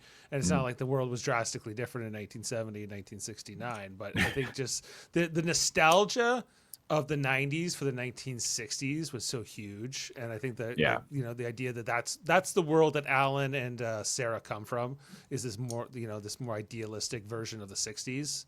Yeah. And if you make them from, it's just weird. If you make them from 1970, then you lose that a bit. And everybody would be wearing bell bottoms, and they'd be like, and they'd be depressed about the energy crisis, right, and inflation. In the beginning of the Cold War. It is sort of like how decades yearn for. They have a nostalgia for things they weren't a part of. Where it's like like when 10 years ago or whatever, everybody was obsessed with the 80s, right? Like everything was 80s culture, things like Stranger Things and stuff like every TV show and movie was like, let's try and recreate E.T., the vibe of E.T. in everything. 30-year cycle. So it's always like whatever was 30 years ago is like the big thing now. Yeah. Yeah. You know, people are going to be yearning for 2002. Remember 2002? I feel like we're like there. I feel like 2000 early 2000s culture is coming back around. It's gonna be fucked up when we when we're like 50 and everybody's like those 2010s. Oh, those 2010s. Remember those 10s? Oh well, yeah, they'll be broken up into, I guess, before Trump and after Trump. Yeah. BT and AT and BT. Yeah. Right. So suddenly an it's gonna be alien called the Great smashes- Depression. That's what the era is. Yeah. Well, we're going into a real depression, you know. So, but suddenly an ambulance hits a car. It's the realtor, and they take the car, and I guess Alan never learned how to drive because he's. I kept being like, is he mentally still like a 12-year-old, or I guess he lived in this jungle. He just hasn't. He didn't have any socialization, so yeah, he would still be. He's a man, but like he's still a man. Yeah, you know? But he didn't have any influence from any other humans other than the one hunting him. Yeah, yeah, who's just his dad, also. I think in the cartoon there are other humans in there, like tribes and stuff that he can interact with. Okay. And then in the new movies, there's like whole societies that exist inside Jumanji. But I like the mystery of it being that he's all alone for 26 years. That's far more frightening. Yeah. But he has to sharpen his skills because of that. But the mosquitoes come back and he presses a bunch of buttons and ends up opening the convertible, trying to get away. Over to the house. They show Alan the game and he refuses to play it. He's like, I'm not going to do that. Alan cleans up. He removes his beard. We get that little time lapse of them waiting for him. Pete uses like a reverse psychology thing where he's like, you're afraid. And this activates Alan into being like, I'm not afraid. We're going to beat this game. Everything's going to be great. And they resume the game. They realize it's the same game from 1969 at this moment, and they need to find Sarah Whittle because it was her turn next. They go to roll the dice, and nothing happens. So they're like, well, there was another person playing this game, so we have to find Sarah, and hopefully that'll do it. So they go to her house, the house that she grew up in, but this is the house of a psychic named Serena now, but it is, of course, grown-up Sarah Lady Whittle. Serena. Lady Serena is Serena. not taking any appointments today. She has a migraine, and she is she is very much like it's kind of fun because it's not like a stereotypical version of like a psychic. It's sort of like very much like a white woman from the 90s who's like appropriated this sort of like persona. She's like, I read the horoscopes. I know what's up. Yeah. Don't mind him, honey. He's a Libra. Like she'll just say shit like that throughout the movie. You're like, okay, I don't know what that basically means. Yeah, that's like compared to like I guess the Whoopi Goldberg's character in Ghost, Autumn May there or whatever, who's like supposed to be like a similar kind of a psychic, but now this woman reads tarot cards and has a crystal ball, but has no idea how to use any of it. Even like the way that psychics can like manipulate a room to like make you think that you're actually, or they go and like do recon on you to be able to tell your future and that kind of stuff, or use those tricks. This woman literally will do tarot cards poorly, but she's mostly like this because we don't know that she could be good at it. Where's this evidence? Where's the evidence that she's a bad psychic? I don't know, the white woman part probably. Oh, but not the fact that psychics aren't real. It's not a real fucking thing, right? Yeah, right. But we do once she realizes that the only way it couldn't be Alan is if he didn't know all this stuff about her. She just faints. She just passes out. It's a good gag. And it's a good gag. Yeah, she does a good faint. I love a good faint when like the person's eyes glaze and you don't really see the fall coming, but then it's just she just like goes out of frame, like almost like disappears, and you hear the noise. Yeah, so good. And you killed her. Like, one of the kids says that. The fall's better. The fall's better, but I do like the little moment at the end of this at the scene there. So she's been in therapy for years, and they reveal the game to her, and she freaks out. They give her the dice. Well, we and... cut to them in their house, and she's on the phone, like leaving a message to her therapist, which is pretty funny. She is sort of like, she is a stereotype to a degree, but it's like not the one you expect. And the fact that she just keeps referencing therapy and psychic stuff and like planets being in retrograde and things like that throughout the movie. She says things like that, but then she'll say things like, you know, he's like kind of got like this toxic, sort of hostility or whatever. And like things like that seem at the time, I guess in the 90s, to be kind of out there sort of liberal stuff. But today, by today's standard, doesn't seem that wild either. I was kind of picking up on a couple lines that she has when they're establishing this new version of her, I guess, and like who she is now in the 90s.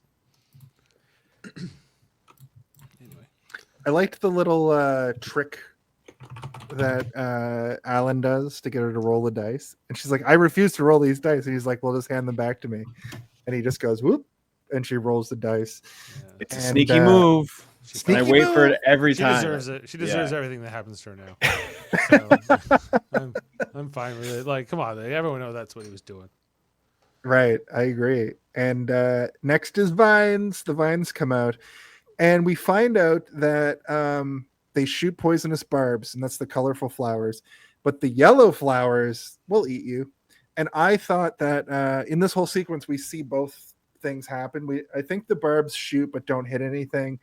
But the yellow flower comes out of the fireplace, and it kind of looks like the Little Shop of Horrors flower. Yeah, which I thought was good. But it doesn't sing, but it's big. It's big and beautiful looking. And he gets it with the sword, right?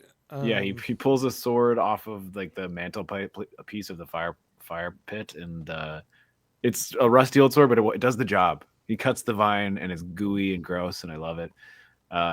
And it zips back up inside the flower, and like it's gross. It's weirdly gross. I find a lot of like floral organic stuff disturbing. I don't know why. Like when I cut open a red pepper, when I look at the seeds inside, it grosses me out. I'm like, I hate this so fucking much. It's because it's very like, I don't want to like be gross, right? But it's very like human nature sort of emulates things in the flower world a lot. I'm not going to get too far into it, but I know where you're going with this. They look like weird, like gross body parts a little bit. Yes, it's because I look at it and I can see how it grew. Like I'm like, I can see how it expanded from here and plumed from there. Like, don't get me started on mushrooms; they gross me out. So like, it's something's time lapse that really gets you. Oh my god! Yeah, don't make me think about it. I think the kids these days call it the ick.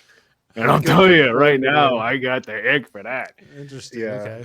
Always fascinated by these kinds of.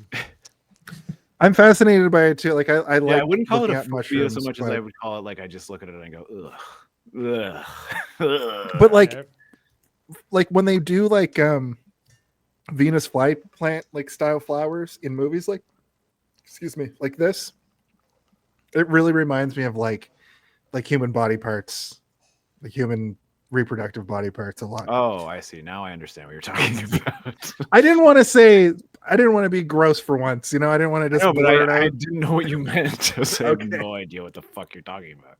Okay, my bad. I'm sorry. But yes, you guys were right. He does pull a sword, and he like doesn't really know how to use it. He like swings it back, and the sheath goes up when he pulls it up. Yeah. Cut over to David Allen Grier finding his car. And then back over to us. Us is the main movie. They play the next move. They all agree to play to the end, and they do like a handshake, like fist bump. All hands in on a fist. Don't know what to call that. What's that even called? The next role is Alan, and who comes into the game but the hunter Van Pelt. He hunts people. Come back here. You don't hunt people, Charlie. And that gun that he has is crazy. It's like explosive rounds. It's like an elephant gun. It's like an explosive blunderbuss. Van Pelt, man, he's a force in this movie. I guess he's like the main villain. I think when they're sucking all the Jumanji in at the end, and like I'm like, oh, Van Pelt's gone, but then you see his head like get stuck at the end. And he's like, the thing. I was like, oh, I guess they just wanted to really drive home that he was like the big bad of the movie. Yeah. And this is where he comes in, and he's what an entrance. comical but scary, and he's only trying to get Robin Williams. He's not trying to get like. It like when Sarah called the bats, it wasn't like the bats didn't go after Alan, right? Like normally these things seem to go after everybody who's in the path of it. I think that everything else just kind of exists, right? Like the stampede, it comes to where you are, but then it keeps going. And then it just runs off into wherever. And like the lion tried to kill them for a couple seconds, and then it just went into the bedroom and took a nap for the rest of the movie. The monkeys leave pretty fast. Yeah, the vines eventually expand away. The things are there that can hurt you and will kill you if they given the opportunity, but they're not hunting you. Where this guy is like, my only purpose is to find him and kill him. Where is he? Where's the coward? Yeah, exactly. Stand and face me while I shoot you with this elephant gun. Come back here, you coward! And he's like shooting down the hallway, and like it's so good. And when he runs out of ammunition and has to buy a new gun, it's I think probably the best moment in the entire movie. I guess we'll wait till we get to it, but right, it's coming up, and he basically just gets like an AR-15 with like all the bells and whistles. But at this point, it's like a combat shotgun. It's fucking crazy. It has like an advanced scope on it. It has a silencer on it.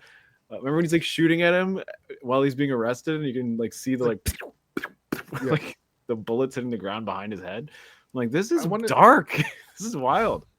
I wanted to mention about the series of Carl, the David Alan Grier's character, getting his car destroyed. Really reminded me of, I think it's Lethal Weapon 2, where not Murtaugh, the other guy, Riggs gets no, is it Murtaugh? Anyway, Danny Glover gets a brand new car at the beginning of the movie, and one of the jokes of the movie is it like keeps getting destroyed more and more throughout the film, and I thought that this might have been paying homage to that a little bit, but I really enjoyed that. Like every time he gets his car back, something horrible happens to it, and during all of this, it's just getting wrecked, and. Yeah, David Alan Grier, man, he makes some quite the faces in this movie. He's so good. He's so good. A lot of face acting going on. But I mean, I do like his introduction. How he's just kind of like cruising down the street, and then fucking Alan Parrish dressed as a fucking jungle man leaps onto his car like a standing leap, just goes vertical leap right onto the hood, and he's like, "Get off my car! What are you doing? Do you have any ID? Let me guess. It's in your other loin cloth." He looks like they tried to make him younger in 1969, and I guess they gave him a mustache and gave him a little gray hair, but he's kind of basically this, looks exactly the same. Whereas obviously Robin Williams looks very different than his younger self. True. In 1995, David Alan Grier would have been like pretty young, so they had to like age him up 26 years. But you're right, he just looks the same with a little bit of gray. I love David Alan Grier because he's still working. I just recently finished the first season of the show St. Denis Medical, and he plays like a kind of a jaded doctor on that, and he's still so good. He's such a good comedic actor.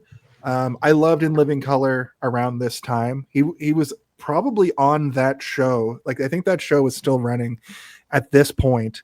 And he was fantastic. It's a good pedigree coming from comedy like that, because he would have worked directly with the Wayans, Jim Carrey, and all the other people that were on that show. Yeah, he gets teamed up here with Lilith from Cheers or whatever, and like they have a pretty good chemistry in this movie as well. Like, they have their own side story happening.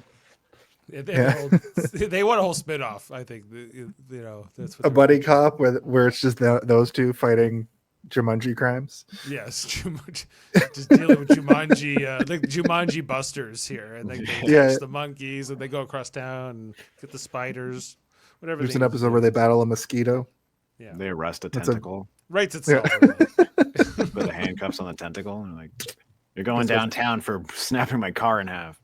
Still, you can make this happen. I think they're still available. David Alan Grier and B.B. Newworth. They're around. They're still working, I'm sure. Well, I know David Allen Grier's. So Alan he leaves the house and sneaks back in to get rid of Van Pelt. And it's Judy's turn. Alan and Sarah argue about Van Pelt and why, she had her problems during her life. So while they're arguing about all the stuff that's happened over the last 26 years, Judy rolls, and the next thing is the stampede, which I think, in my opinion, is one of the more iconic things from this movie. I think it was in the trailer.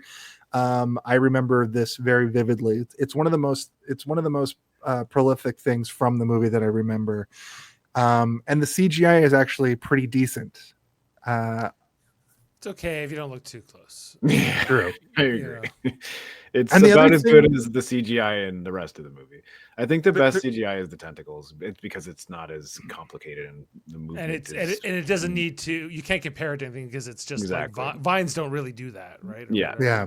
You don't have a direct reference to an actual vine crawling across the ground. Versus like, does that look like a real rhino or not? Yeah. Yeah, I mean, it's good. It is the selling point. I remember it in the trailer. Like, the trailer was basically just Robin Williams going up to the bookcase and seeing the rumbling, trying to sort of emulate the glass of water in Jurassic Park, only it's Right. a rattling bookcase. But it's fun.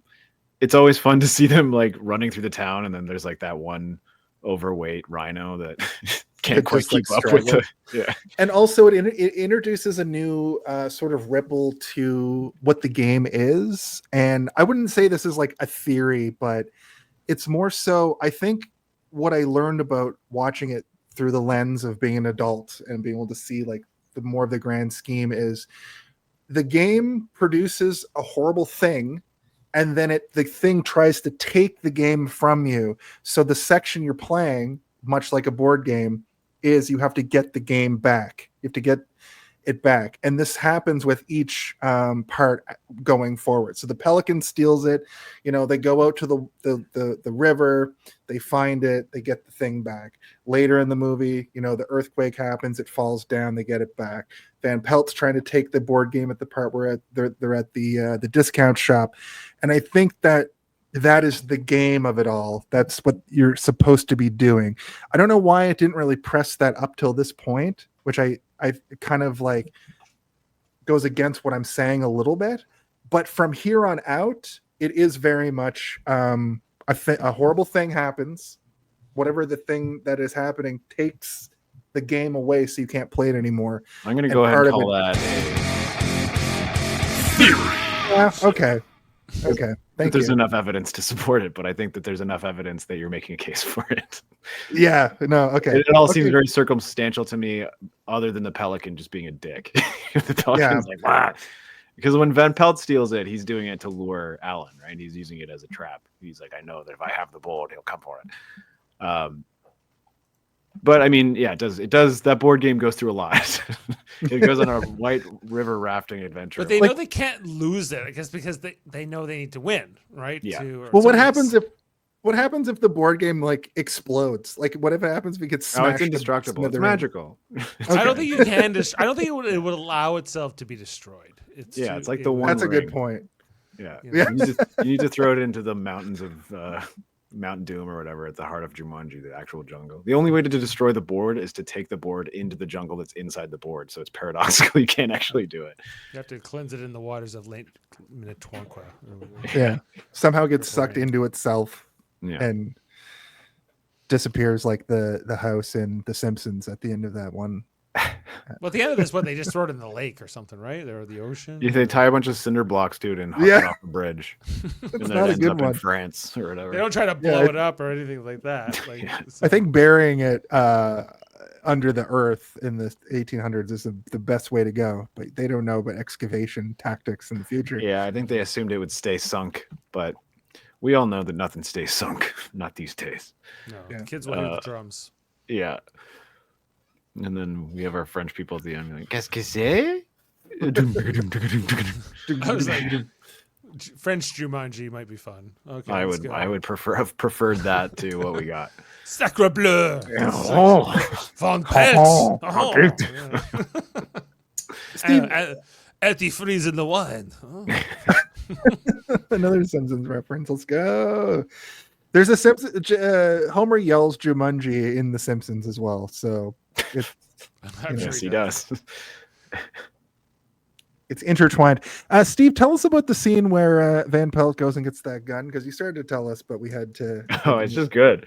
So he runs out of ammunition. He's like, damn. And then the next scene, it cuts to him like outside of a gun shop, which, you know, the movie is set in America, so I guess there's gun shops everywhere. It's very easy to find one. But he goes in and he's like, I require ammunition. And he like puts his gun on the counter, and the guy's like, well, they haven't made ammo for this in over 100 years. It's like they stopped making these in 1907. Yeah, it's crazy. And the guy's kind of got this like smarmy sarcasm to him, which is like the clerk. And he's like, damn, and I shall have to purchase a new firearm. And he's like, okay, that you're just gonna need to fill out this paperwork. And he just puts a handful of gold doubloons on the counter. Like, He's like, yep, okay, great. It was interesting, like Jason, you brought up that the Terminator earlier, and like you know, because there's that whole scene where he buys the Terminator buys all the guns. You know, he's like, oh, it's gonna be like the waiting period, but then he just kills the gun store owner. Just blast the guy. And in this, like he just drops these gold coins, and he gets like this insane, like machine gun automatic weapon. You know, it all, looks like all it's the like a waiting periods combat. are you know, it's a very bad message to kids in this family movie. you have to have buy a sack full of gold though to do it. If you have a sack, hey kids, if you have any gold coins at home, if your parents are hiding any of those somewhere, get those, and you can get yourself your hands on a gun. A gun that looks like it's used for like taking down elephants or something, like a modern day equivalent. It looks like you for Terminators, you want to use it against like the T-1000 or something like that. Like, He's it's just a running serious around. military weapon. It's not like a hunting rifle by any means. You definitely should not have that at that local gun shop. But he also like nods to the other worker there, and they like close the store. He pulls it out, and then he's like, I'll fill out your paperwork for you. Yeah, he's like, maybe I can fill that out. And he's like, you're not a postal worker, are you? Like, yeah. Like his only Which was the joke style at from there. It's also a gun that like doesn't exist. I'm pretty, because I was like, is it a rock? Is it a grenade launcher, or is it like, why does it looks have like giant... it looks like 10 different guns at the same time. Yeah. Like, it looks like a combat shotgun. This round magazine it has is the most confusing part for me. But I don't know where. But it also seems to have lock-on technology. I mean, the joke is supposed to be like the gun is ridiculously high tech, and then his appearance is like that of somebody out of sort of like a fanciful depiction of a safari adventure man from like Heart of Darkness or something like that. Yeah, like he's Kurtz with his pip hat and his big poofy pants and his high kneed boots. His like mustache that curls. Yeah.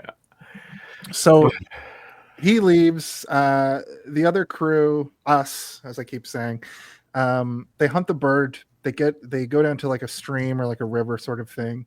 And then we also see Van Pelt going back to the house with the assault rifle. Pelt is on the hunt. The gamers are on the move, and the cop sees them.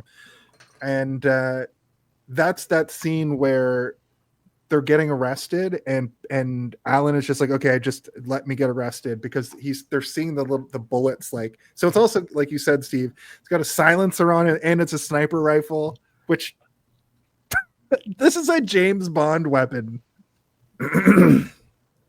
Yeah.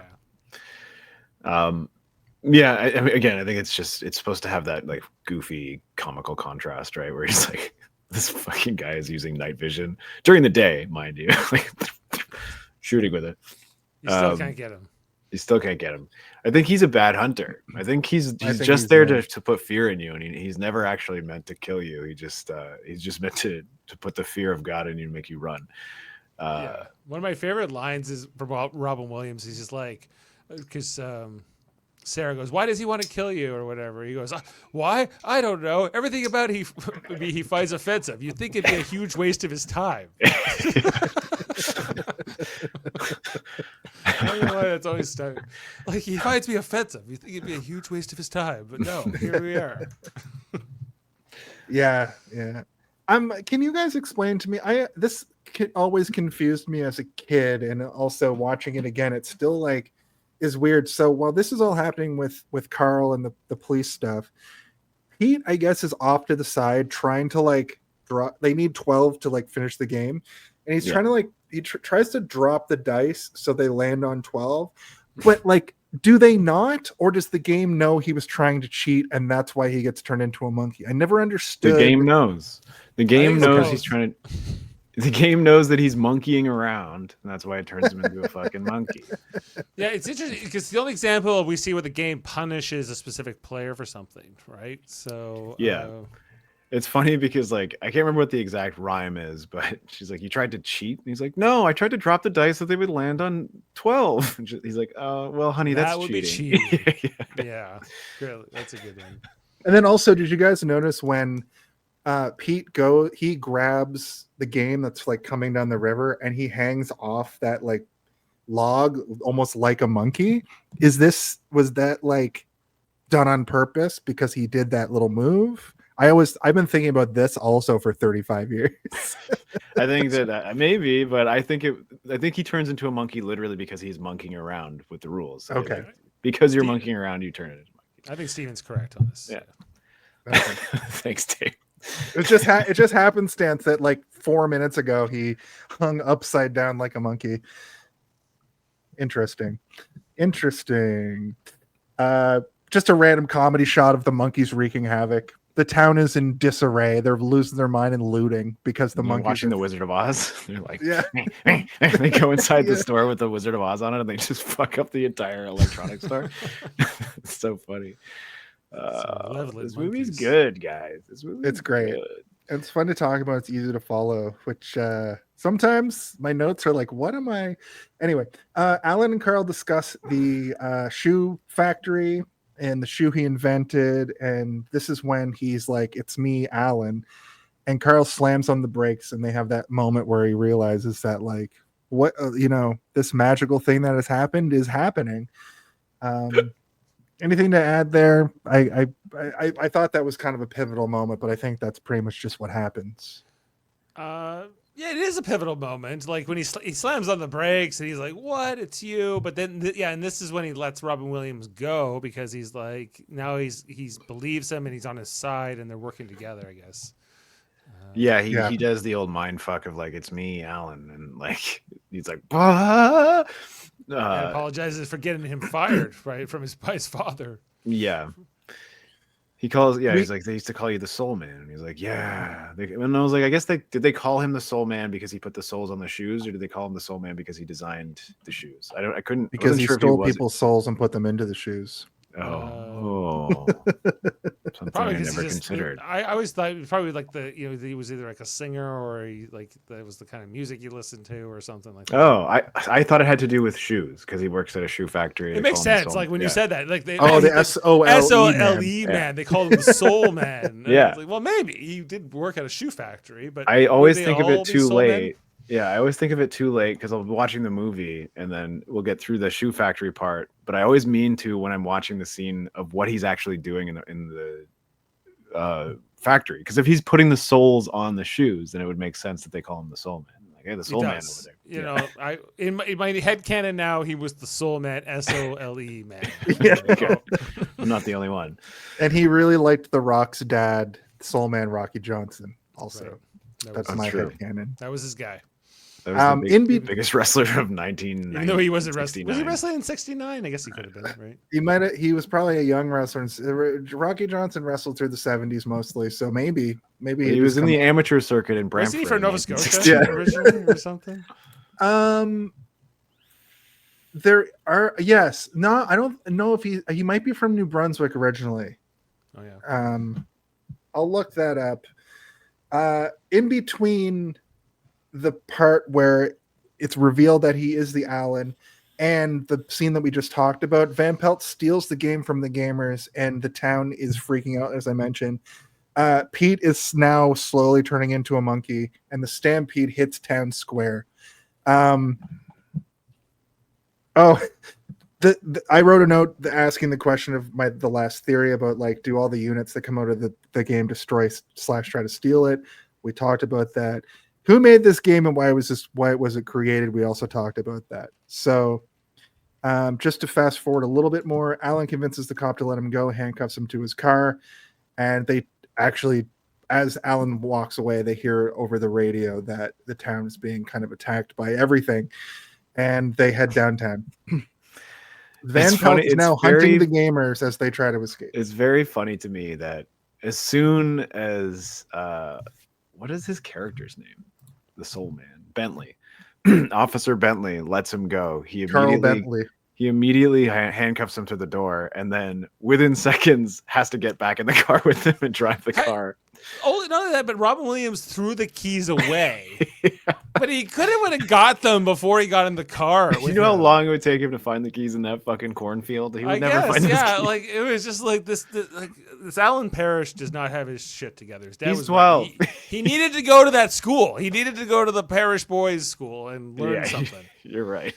Just a quick side note, I looked it up as well. World Mind is right. He's from Amherst, Nova Scotia. So, yep, you're right. Rocky Johnson, yes. Rocky Johnson, father of the Rock. Sorry, as we were.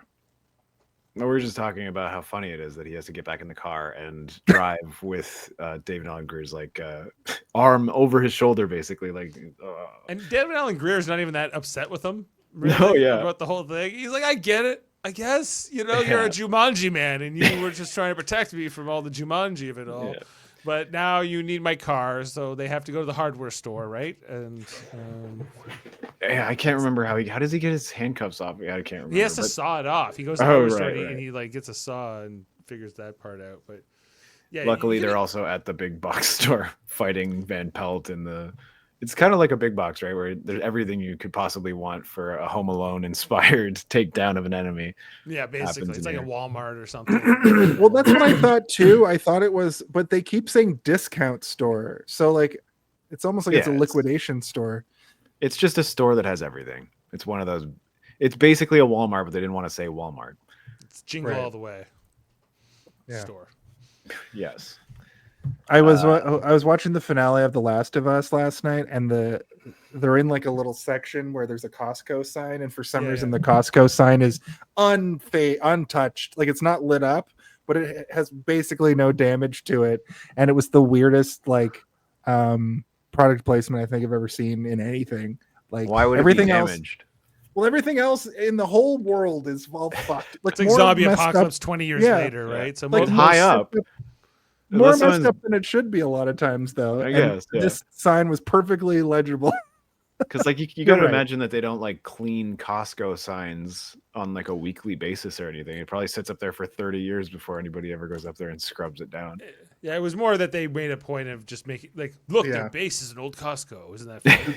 Yeah, there was no other product placement in the whole show. It felt I wrote a zombie story when I was in high school, and that was the whole premise, was that a bunch of people go hold up in a Costco because I'm like, it has everything you need. That's where you go. For a while, yeah. How long did they survive? I'm curious about this now, because that's a really good premise. In the story, they are overwhelmed by the zombies and have to leave eventually. Oh, okay. They're there for a while. I get so mad in like the Dawn of the Dead remake when like Ving Rhames was like, "There's better things than sitting here waiting to die." I'm like, "Is there? Like what? Going to your zombie island? That's gonna be better." Like, let's get on a boat. And everyone gets killed on the way? No, I think almost everybody, yeah. And then the island they get to has also got zombies on it. And like the post-credit scene is like, well, that was pointless. We should have stayed in the mall. Better off in the mall. Yeah, of course. I wrote a note here that says, "Monkey with a handgun will never not be funny." I love a monkey with a handgun. Mm-hmm. That's great. Monkeys with guns. And I also love when somebody puts green detergent on the floor and they're slipping and sliding all around it. And then somebody builds like a Home Alone style trap, and it's a boat. It's like a canoe with some, I guess they're like... it's a scuba diving tank. Scuba diver tank. And they shoot the boat with the scuba diver tank into a man. He creates somehow within seconds a mechanism that can like... He uses weights to smash down on top of the compressed air to shoot the canoe at him, which then just sends him across the room. This is post Home Alone. This is Peter now with monkey powers. This is true. He can now create all kinds of things. I forgot that he has monkey powers. It gives him abilities that regular humans don't possess. Exactly. Yeah. I forgot that he has monkey power. He thinks in the equations that allow him to like break down items to their most basic levels. I don't think I could have jerried a canoe to shoot a Van Pelt across the department store. Yeah, even if I had an hour of prep time, I don't think I could achieve that. But if I had monkey powers, I could. Yeah, monkey powers, you can do that in 30 seconds. Yeah, I have a tail. I could multitask. Yeah, monkeys are smart. Guys, technically we are monkeys. Technically. Apes, actually. We're a type of ape. So yeah, I mean it's mostly just fun physical, like they wanted to have a physical comedy bit, I guess, and I think it works. It's fun, and then all of the paint cans that land on him, and then for the rest of the movie he's covered in colorful paint. The fact that he comes back from that paint can thing is kind of impressive, because a car crashes through the front of the department store, hits the shelving, hits Van Pelt with all these paint cans, and I guess it's like Home Alone logic where the bad guy can survive. He's immortal. He's immortal. Yeah, he's Super Shredder. That's exactly the point that we're at. Carl and Alan arrive to the store. They're speeding, and the brakes are cut. They smash into the store. Chaos is just reigning supreme. It's also like, how did that brake line get cut? Do the monkeys do that? They're just going around cutting brake I think lines? it's implied, but we never. I don't think see them do it. They're gremlins, right? Like those monkeys are gremlins.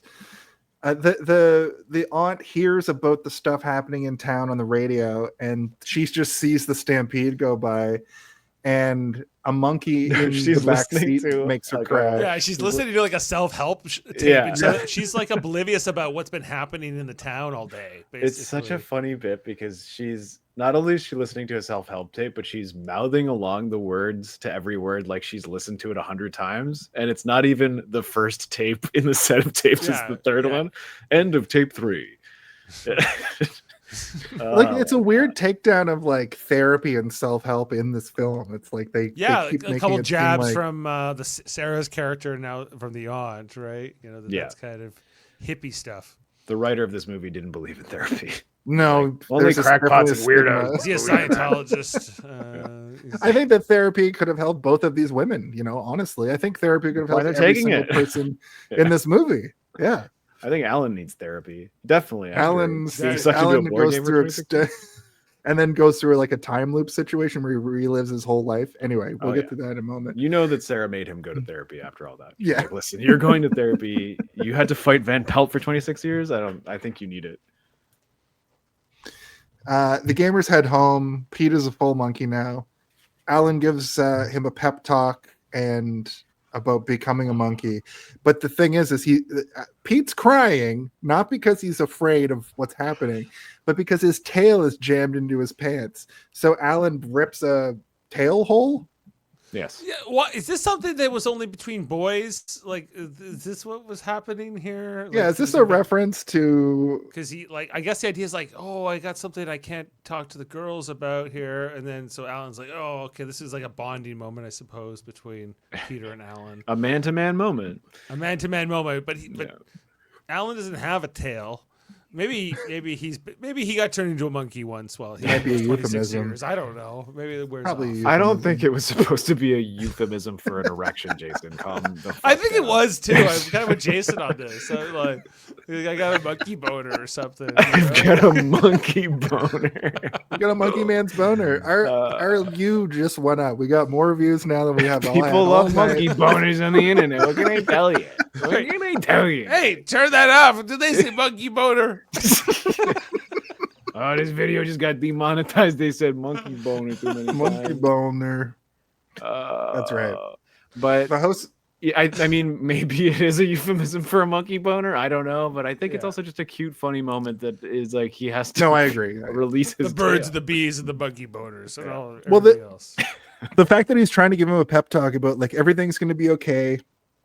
It's not that big a deal. We'll get you turned back, and he's like, "That's not why I'm crying. It hurts so bad. My monkey boner. Because my reverse monkey boner." Yeah, thanks, Jody Simpson. Jody heard it. Yeah, that's Jody heard the call. He was just at home, like playing a video game or like reading Reddit or whatever, and just like, Since someone's talking about monkey boners Did they say it was a monkey boner? Turn that up. Turn it up. He was the one originally that you said, turn it up. Yeah. That's fantastic. Oh, man. I'm laughing hard. We're in the home stretch here, fellas. It's true. They get back to the house and it's full jungle. Carl heads out. It's There's so more cool. broken down cop car comedy. It's like just the fact that it's contained within the house is so cool and interesting. And then the monsoon happening inside the house is also very cool. Then the alligators show up pretty fast, and that's to true. eat you, basically. So yeah, the hand, we get the super shredder hand thing from Van Pelt showing he's still alive. Classic 90s villain thing. Carl has troubles with the radio and the monkeys. He picks up the aunt, and the vines finish destroying the car. Okay, so Sarah rolls, and they get the monsoon, as you mentioned. They get blasted by water, and now there's a crocodile. I actually pulled a clip. I wanted to show you guys a clip from this because I thought it's a great clip. So here's a clip from this exact scene where they're fighting the crocodile.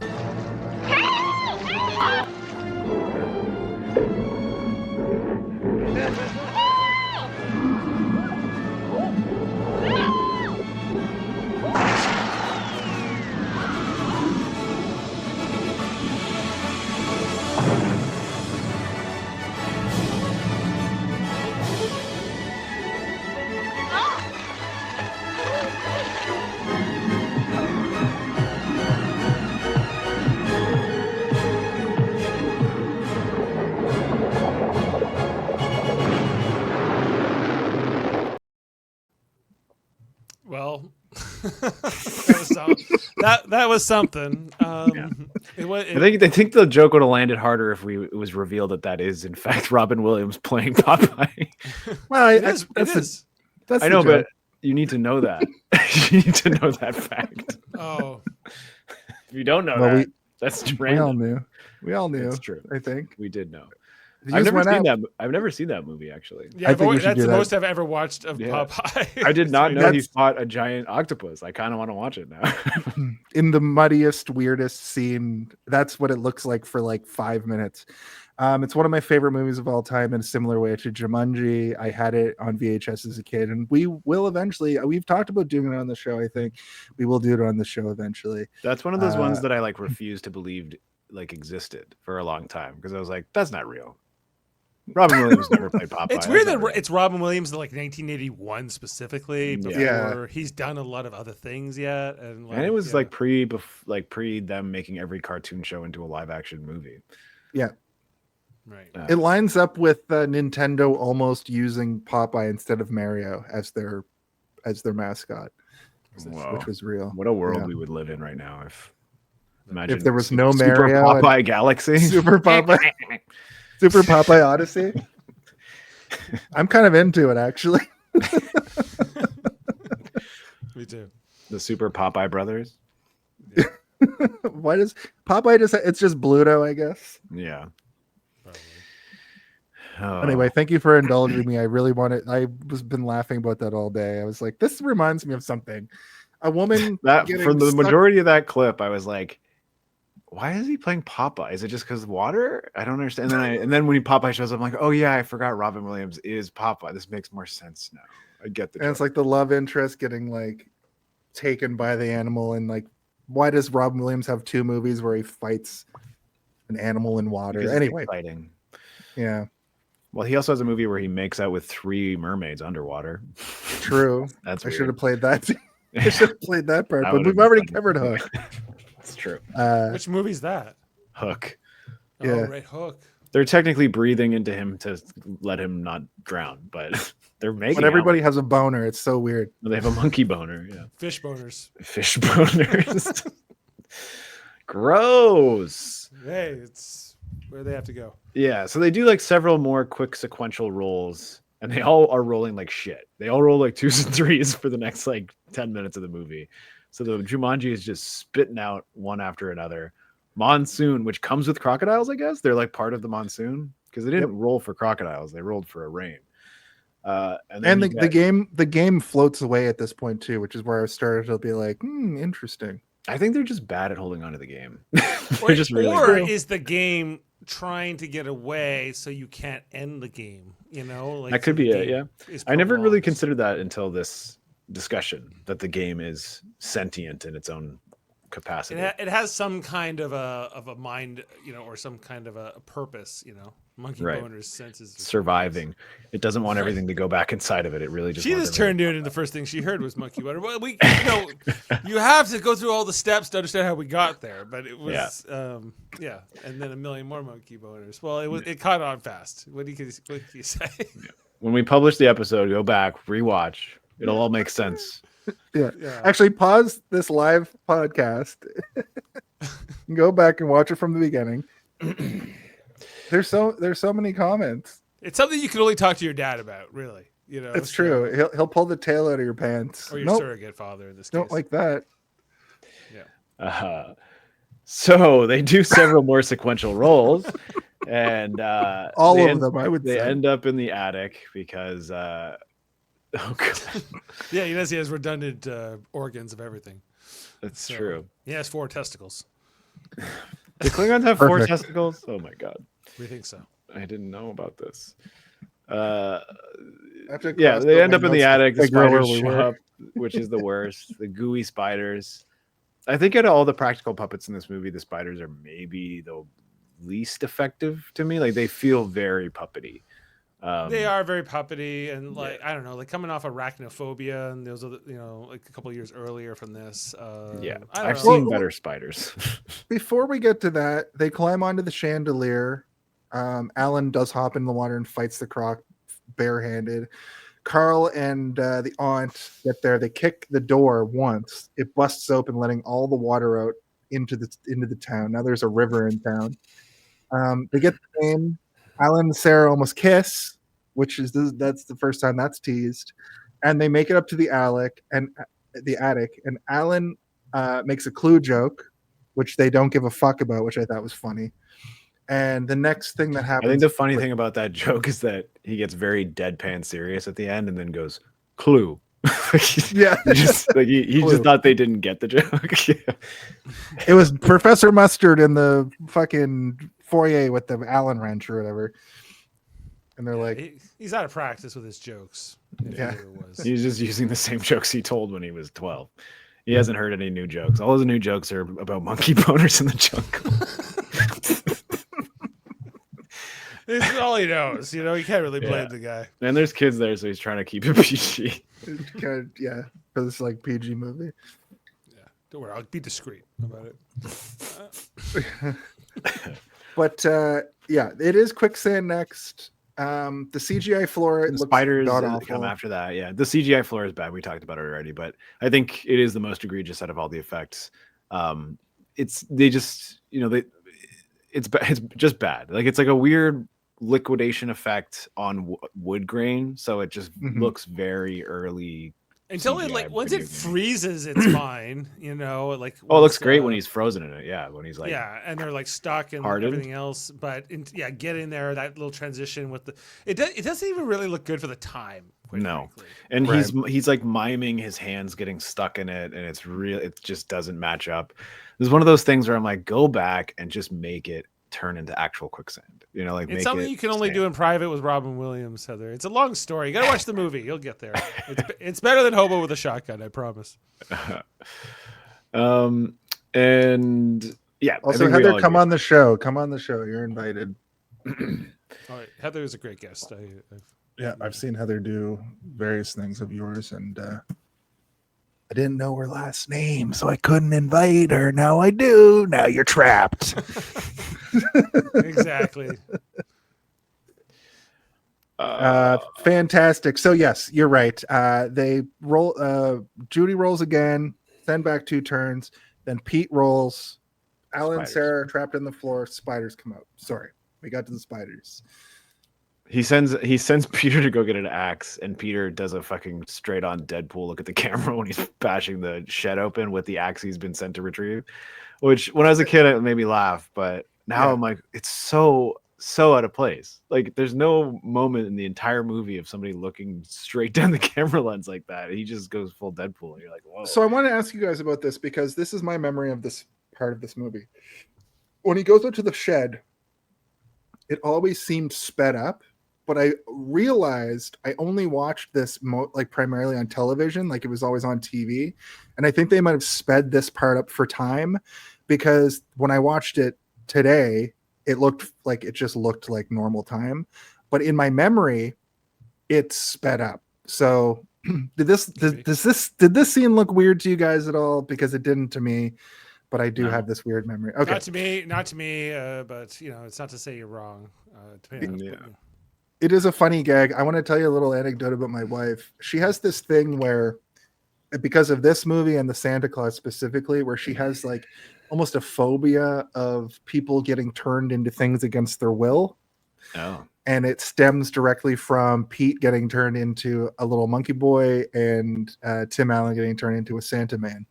And I can see it. I don't know if I would, like we're that, gonna get to like specifically that morph effect, or like just the idea. No, like the idea of you being transformed into something you are not by magic. So like all of Beauty and the Beast. Yep, I think like, Beasts would be that as well. Nightmare. Yeah. No, they all get turned into furniture. The whole fucking household staff. Yeah. Everybody in Beauty and the Beast gets turned into something against their will. Yes. Including Belle. Oh, horrifying. A prisoner. Yeah. She becomes a prisoner. She turns in into a one. giant mansion. Castle. Yeah, right. So Aunt and Carl make it back after they get washed away. And he goes to use those in the woodshed, breaks the fourth wall, as you mentioned, Deadpool style. The aunt discovers so many horrible things while she walks through the house, like the lion that's trapped in the room. She's doing a sort of a Pratt Folly gag where she's stumbling around the house and everything she sees, she's like, oh, like stumbles her into the next crazy thing until she finally like sees Peter, and then she like practically faints into the closet, and then he locks her in the closet. And he locks her in there. Yeah. Why Peter? Just as a side note, I wanted to shout out Jody as well. I was actually going to invite Jody on for the first James Bond month. For the UFP crossover, I'm going to invite Jody for the second James Bond month. World Mind, he's like, Heather's a magnificent guest, and Jody is a charismatic guest as well. Yeah, so I think we'll try to have Heather and Jody on for the James Bond month to do another UFP crossover. Shout out to the United Federation podcast. Of course, yes. Well, you guys should come on Live Long sometime. I'll watch an episode of Star Trek and. All right. I watch episodes of Star Trek all the time. Sometimes it's fun. Like sometimes my dad will come in for an episode he's never seen, and he's like, "It was pretty weird." Man.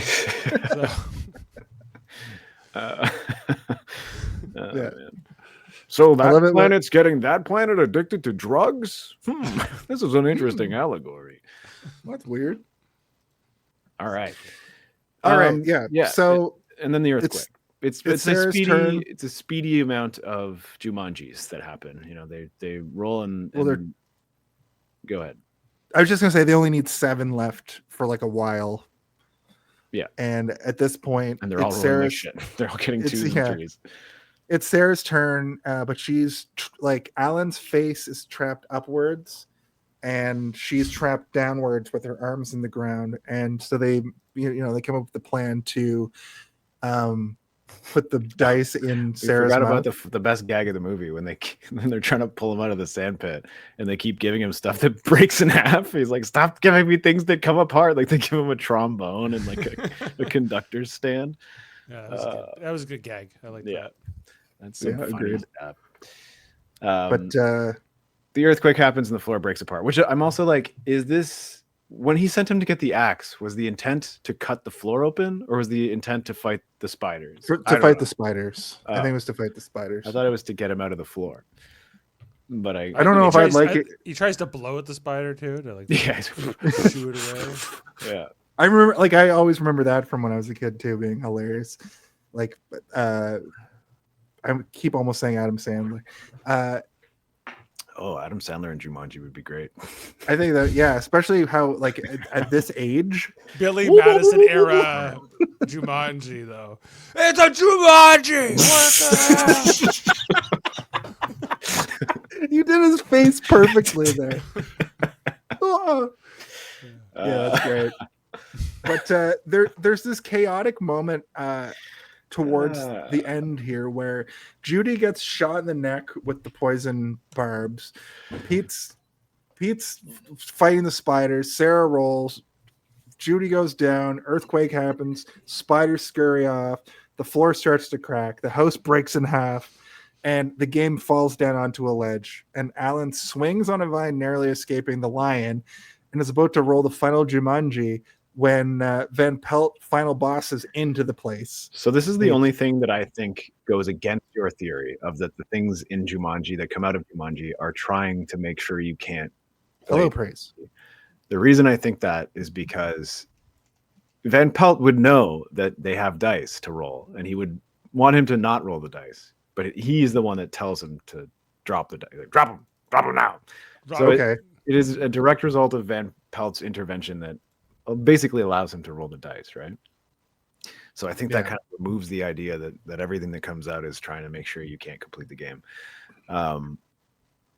Yeah, I think that's my intro theory to your theory. No, that's understandable. I can see it from that way, but also seems like Van Pelt isn't kind of like a stupid, like trying, like going on a path to kill Alan, and that's just his primary objective. Absolutely is. But yeah, I think yeah, he's got tunnel vision basically. He only has one goal, and that goal is to hunt you until you're dead. My question is, what happens once he kills Alan? Does he be like, well, mission accomplished? He just goes off. He just goes back into the game, like, or he just goes into the distance. He goes and starts at a hardware store, starts a shoe factory. Yeah, welcome to Van Pelt's Shoes. I got the soul dad working for me. You get a gun with every purchase. Twirls his like evil man mustache. Mm-hmm. It's an interesting choice too. Again, like the same actor who plays his dad to play this Van Pelt, right? It's very good. Yeah, it was a very good choice. Yeah.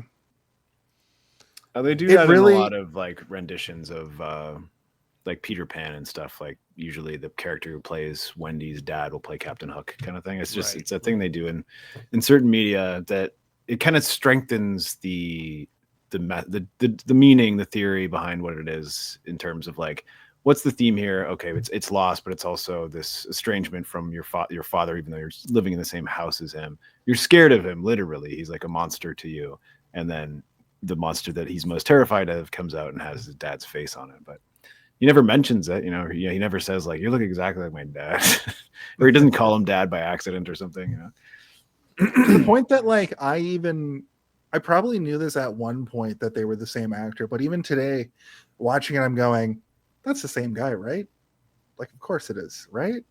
And then I looked it up, even though I knew it was clearly the same person. It's like literally the same face. He's doing a different accent, and he's got a little bit hair. He's got some like lines drawn under his eyes, and like his beard, his face, and I think he's got like grime in his teeth, like toothpaste or whatever. Yeah. But yeah. Anyway, Jumanji. He gets the Jumanji of it all, and then like when it takes forever for them to suck it all back into the game. I thought Van Pelt's done. I'm like, oh, Van Pelt's wave's been sucked back into this Jumanji, and then like his head gets stuck there. Yeah. The only thing that weirds me out about it is that the gun isn't from Jumanji. He bought that gun in the real world. Yeah, it sucked up things that it shouldn't have. Right. Yeah. But I guess including the bullets that come out of the gun. I mean, it's a fun, cool shot to see the bullet disintegrate as it's like about to strike him in the face. But the Jumanji, I guess, takes more than it put out.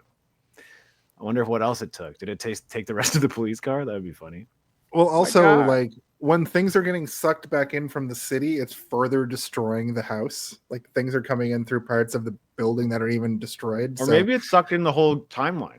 Because we only see when it's the Jumanji ends, we find them back in 1969 again. So they rewind back to 1969. I forgot about this whole element This of is the it. whole thing with like is it Judy and Peter? Is that the right? Yeah. Judy and Peter, that they kind of sacrifice themselves there, right? To, for them to be able to defeat, the final thing and to get, the Jumanji and to suck it all back in. So they're kind of dead, but their deaths are undone because of the whole, I guess I don't know, like Back to the Future, I want to say, but maybe there's a different analogy here where, the timeline gets sort of reset. No, I think that like without it literally being like everything happening in the same timeline, it is like a weird like I like how Steve earlier said that it's like a branching timeline that gets like pruned, if you will. TVA, anybody? It gets like cut off and then it just like loops back onto itself. But the weird thing about it, the thing that I was blown away by is Sarah and Alan just remember everything that happened, but the kids haven't been born yet, Peter and Judy, so they obviously don't. But then they just exist their whole lives with all of the knowledge of, so really they're like mentally at this point in their 70s once they fast forward up to that's the question, because there's that whole part in the in when they get turned back into kids. And she says, I want to do something before I forget and, start being a kid again. Yes. Or whatever. Yeah. And so she gives them the kiss or whatever. But like, to me, it's almost like this hint, and I never really picked up on it until I watched it last night. Whereas like, well, maybe they're not going to be able to, like, they'll remember everything, but like maybe she can't remember that, like, certain thing, like more of the world events or certain life experiences she had lived the first time, because that would be kind of weird to know everything that's going to happen for the next 26 years. But it also seems like she was pretty mentally unstable that whole time. So she probably doesn't have like a ton of associative moments, like her whole life is probably disconnected from her body and mind are kind of like separate when you're under that sort of like level of you're an mental adult. torture. You're an adult in a kid's body. So what's Alan like when he gets back to school the next day and he's dealing with the 13 bullies that? Oh, right. But this is a version. But now he has jungle skills. Yeah, he just defeats powers. them handily, no problem. Just like takes them out systematically, takes them out from like the shadows. Yeah, like snipes them all. Like with it's a knife. kind of so like I thought that's even like the more interesting story to me is like, what do you do with these two kids who have all of this 26 years of adult experience now back in the bodies of kids, and in the case of Sarah, like how is she going to live her life this time? How many of her mistakes can she avoid, or like fights with family members, all kinds of things, right? Like that you get to redo. Not just, or just because she forget, like because she's like, I want to remember this kiss before I revert. Do they literally just go back into their kid mind with this fading memory of this thing that happened? Well, they remember because they remember. Yeah, they remember the kids. So like it doesn't make a whole lot of sense, but I think we can excuse it. They just wanted to have a happy ending for all the characters, I think is the reality of it. Right. It's like, so they're like, well, we're going to defeat it because Judy and Peter are going to sacrifice themselves, but it's not going to matter because we're going to bring them back. So because like it is kind of weirdly depressing though that like the kids don't know them, but they know the kids, right? Like and the kids are clearly weirded out, being like, what is with this weird couple? I know, it's like this weird scene where it's like, okay, my dad's boss and his wife are really weird. Yeah, and they bought us these really expensive gifts. They don't even know us. And they're really looking at us like they got monkey boners or something. What's going on?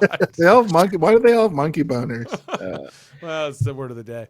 But I was kind of thinking about like if they were to do a direct sequel to this, wouldn't it be interesting if like the sequel is Judy and Peter after the moment where the timeline would have branched in their reality. So when their parents died, but they didn't die, that they would have this like memory recall of everything that occurred after that in the Jumanji verse or whatever. Yeah, like I think you could have even had it that like that Alan and Sarah, like they lost those memories, but then all four of them get the memories back. Maybe once they catch up to the day that it would have been. I don't know. That's what I was thinking that too, but I don't know how you do that without it being super duper confusing and hard to like not be convoluted and explain it. But yeah, it would have been nice if they had recognition for one another, but I guess there's like, I don't know, it's fine. It's a happy enough ending, but it is so strange. Like it's not gross or uncomfortable, but it's just weird. Like this is so strange.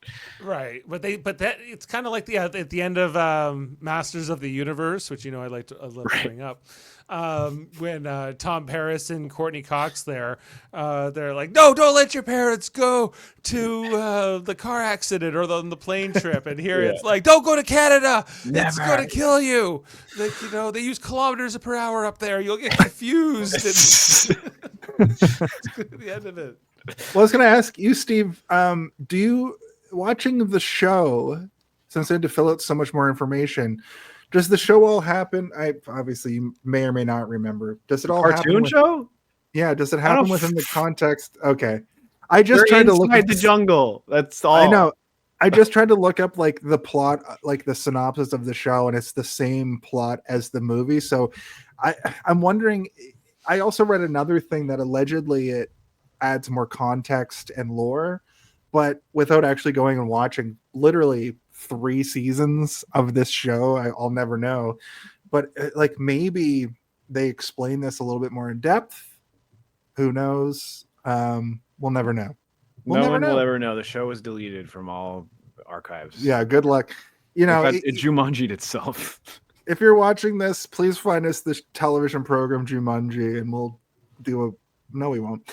Anyway, these kids have all the knowledge of all the time that they lived? Question mark. What are the rules? What are the rules? Everybody have all the knowledge of all the time they lived. That's just. I've never been through a time loop though. That's true. Yeah, we don't know, but it's clear that they don't recognize them, right? It would have been nice if there was if they somehow were able to achieve some sort of look of recognition from the kids to them, but Ding. I mean, they're trying to wrap things up. They don't want to complicate shit any further than they need to. So we get a nice moment where everybody sings "Fa la la la la" or whatever. I can't remember what song it. It's Christmas. Oh, and now Sarah's pregnant in this timeline. But yes. So, but presumably they've been a couple for 26 years at this point. I guess so. But they're only like 30, so they're just having a kid. I guess so. Yeah, but they got some city miles on them. They got some jungle miles on them. Jungle miles, Jumanji miles. They're only in their 30s at this point. Monkey boner miles. That's how it goes. Love the jungle. There was also a sweet moment where we find out that the dad, Parrish, isn't the dick that we thought he was at the beginning of the movie, where they finally communicate to one another their issues. And the dad's like, look, I was just mad at you because you were being insubordinate. And the kid's like, I went through a Jumanji adventure. And he's like, I don't know what you're saying. But also, you don't have to go to Cliffside boarding school if you don't want to. We could just skip all that. That was too easy. I didn't like that because, like, this is okay. The Cliffside's the family school that he taught. He gives this big speech. I went there. Your grandfather, your uncles, all your family members. The hall is named after us. And like, basically, he's like, you're going to Cliffside no matter what. And then he walks out. He's like, I forgot my speech. His son gives him a hug, and he's like, you know what? Never mind about that Cliffside thing I was so hot about a second ago. Yeah. Doesn't matter. I've been melted by the power of love and a hug. I get I do get the feeling that they probably don't hug very often, right? And this is like a moment where it takes him off guard, and he's like, oh shit, I thought you wanted me dead 5 minutes ago. It's like, no. Generations of family tradition. Who cares? Like, but it's the power of love. He said that they would talk about it. So he's saying, like, I'm not going to force you to go, but I would like to have a real conversation about it where we're not yelling at each other. So let's talk about it tomorrow, man to man. And he's like, how about father to son? And he's like, spot on. Now I've got to go give a speech or whatever. Goodbye, Alan. So, I mean, and who knows? Maybe he did go. We don't know. They had a conversation the next day. But you're right. That is very easy. He's like, all of a sudden, like, no, it's fine. My precious school. Kid Sarah and Alan also, that's when they tie the rocks to the board game and throw it in the ocean, and it just shows up on a beach, setting up a sequel that effectively never happens. Yeah, the rocks because in France. The sequels are about like an Atari, right? Yeah, because they do. Is it They're in the playing second Pitfall movie Harry. where they explain how the board game ended up becoming the video game or something? And The board game Oh. sees that nobody's playing with board games and sees that everybody's playing with video games, so it transforms itself into a video game so that people will be interested in playing it. But the movie is set in modern time, but it transforms itself into like a 90s era, like a game that we would have played when Jumanji the movie came out. You know, like Right, okay. right.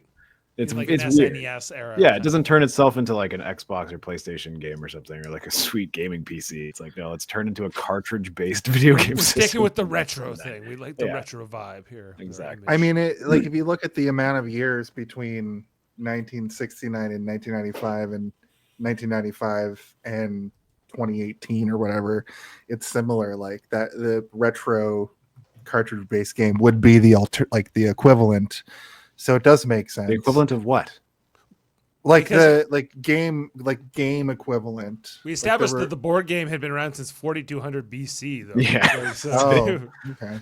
it had been a board game for a while, and then it's like, I guess I'm gonna be a video game now. I guess, but I want to start off with like an Atari. We'll do a era. follow up to this episode in the year 2400, and we'll find out, you know, just how different things are. It's like, I'm ready for Xbox. I'm going up to Xbox now. That's when it turns Also- into an Xbox.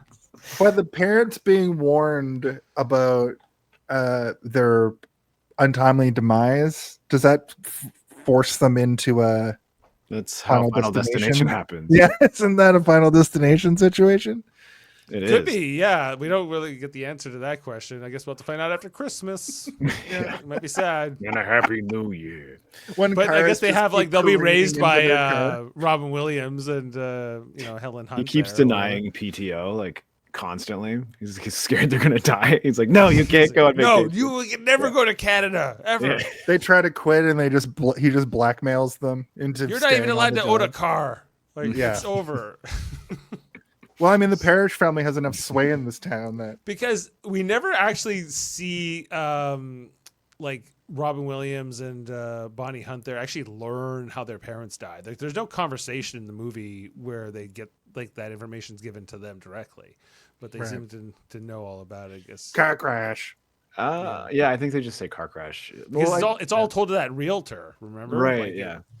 Um, There's a moment where she tells him about it, but she's about to do her lying thing again, and then Peter like kind of she does. So there is a moment. You're right. Yeah, okay. and the aunt is like, actually, they just died in a car crash, and the way that she says it too is really like. Well, that's a separate almost point. This is when That's the this is one when with the she's realtor talking at the beginning. It was when Oh, she's yeah, yeah. talking to Robin Williams when he's at his dad's grave. She's about to do the lying thing again, and Peter's like, "Donna, don't just tell him the truth, please." Like he's literally grieving his parents right now. Don't be a fucking dick. And she's like, "Okay, true.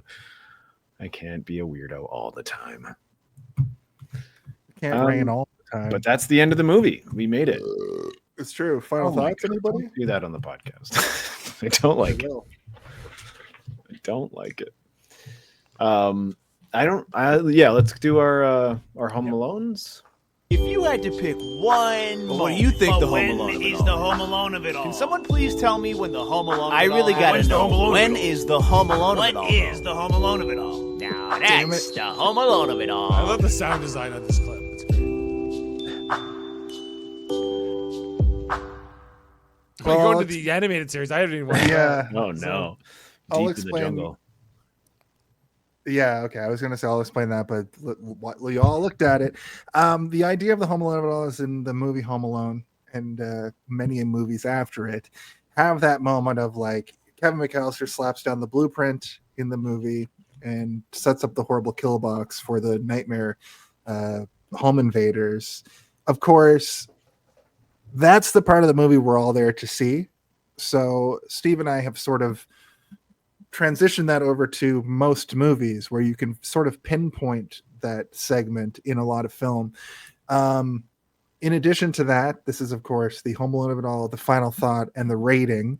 So Dave, you've been here before, and I think you know it. I think you know all of the parts. So why don't you tell us all about it? So you want like what was the thing we come into to see here in the movie? What's like the feature of the movie? Yeah, or like your favorite part of the movie. Sometimes it's literally just the third act. I don't think it's that for this movie, but My favorite part of the movie, I guess, is Robert Williams in particular in this movie. I guess him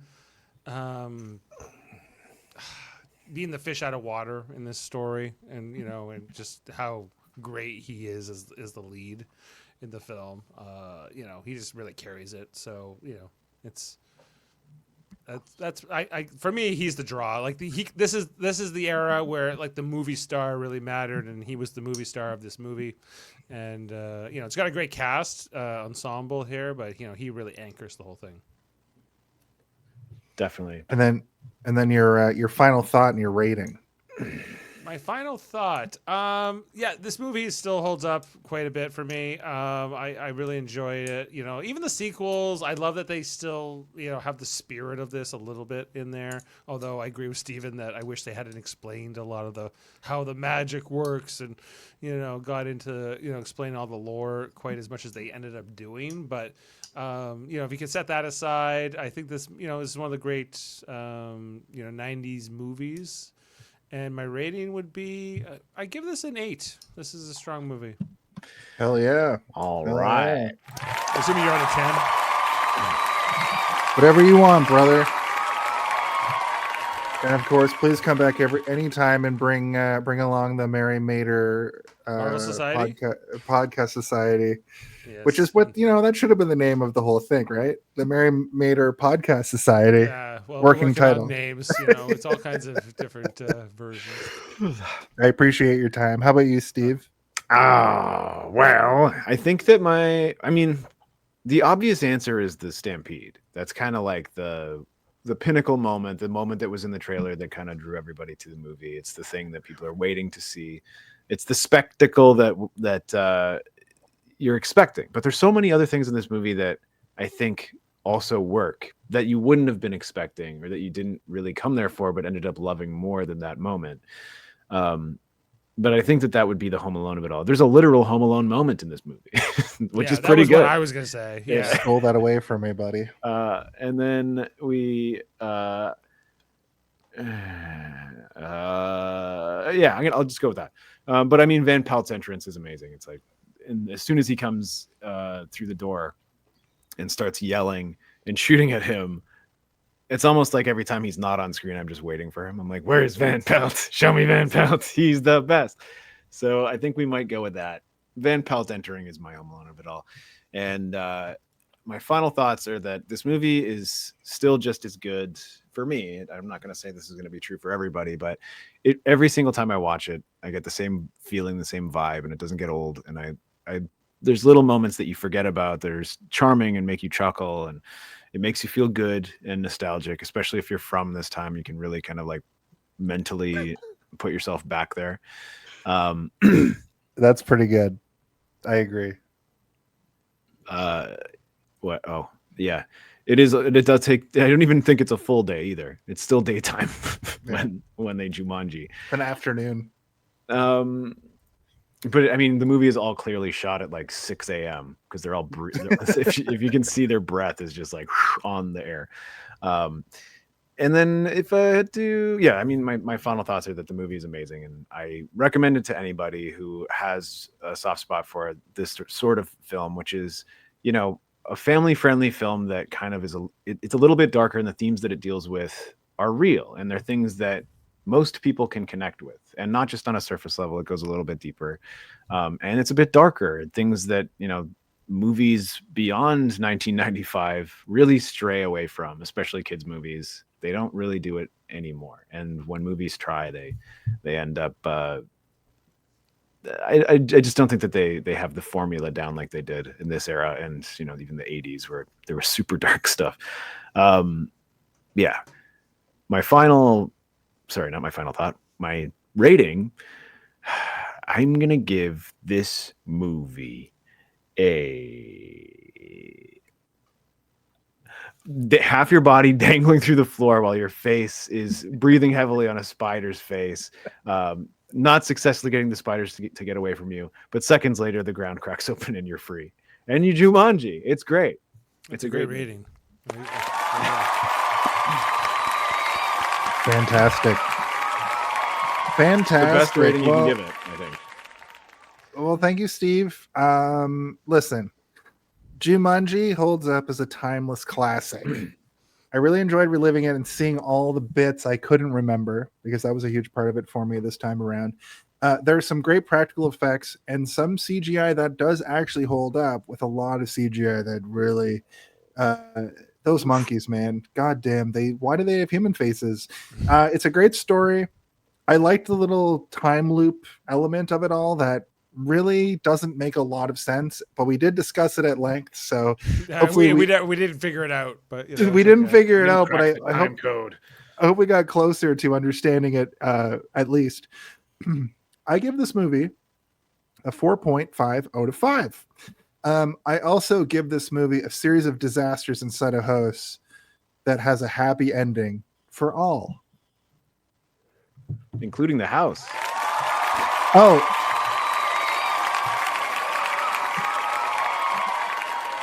and I forgot to mention my Home Alone of it all. My Home Alone of it all for this movie was literally what you mentioned, Steve, the setup of the detergent and the blasts from the scuba tank and the pit, and also like the paint falling down in Van Pelt was very Home Alone-y. But I think that the duration of the game, like the board game part, that I like the phrase Home Alone-y. It was very Home Alone-y. Yeah. It was so Home Alone-y. But I think just like the board game like sequence, I guess it goes through most of the movie, but when they like reopen it in the 90s and start playing, that's my Home Alone of it all. But we did it. We got through the film in record time, I would say. This is the average length of a podcast at this point. Listen, I would like to ask you guys about your plugs for this week. So if you could tell me all about it, why don't we ask All right, Mr. let me just plug this in right here and... I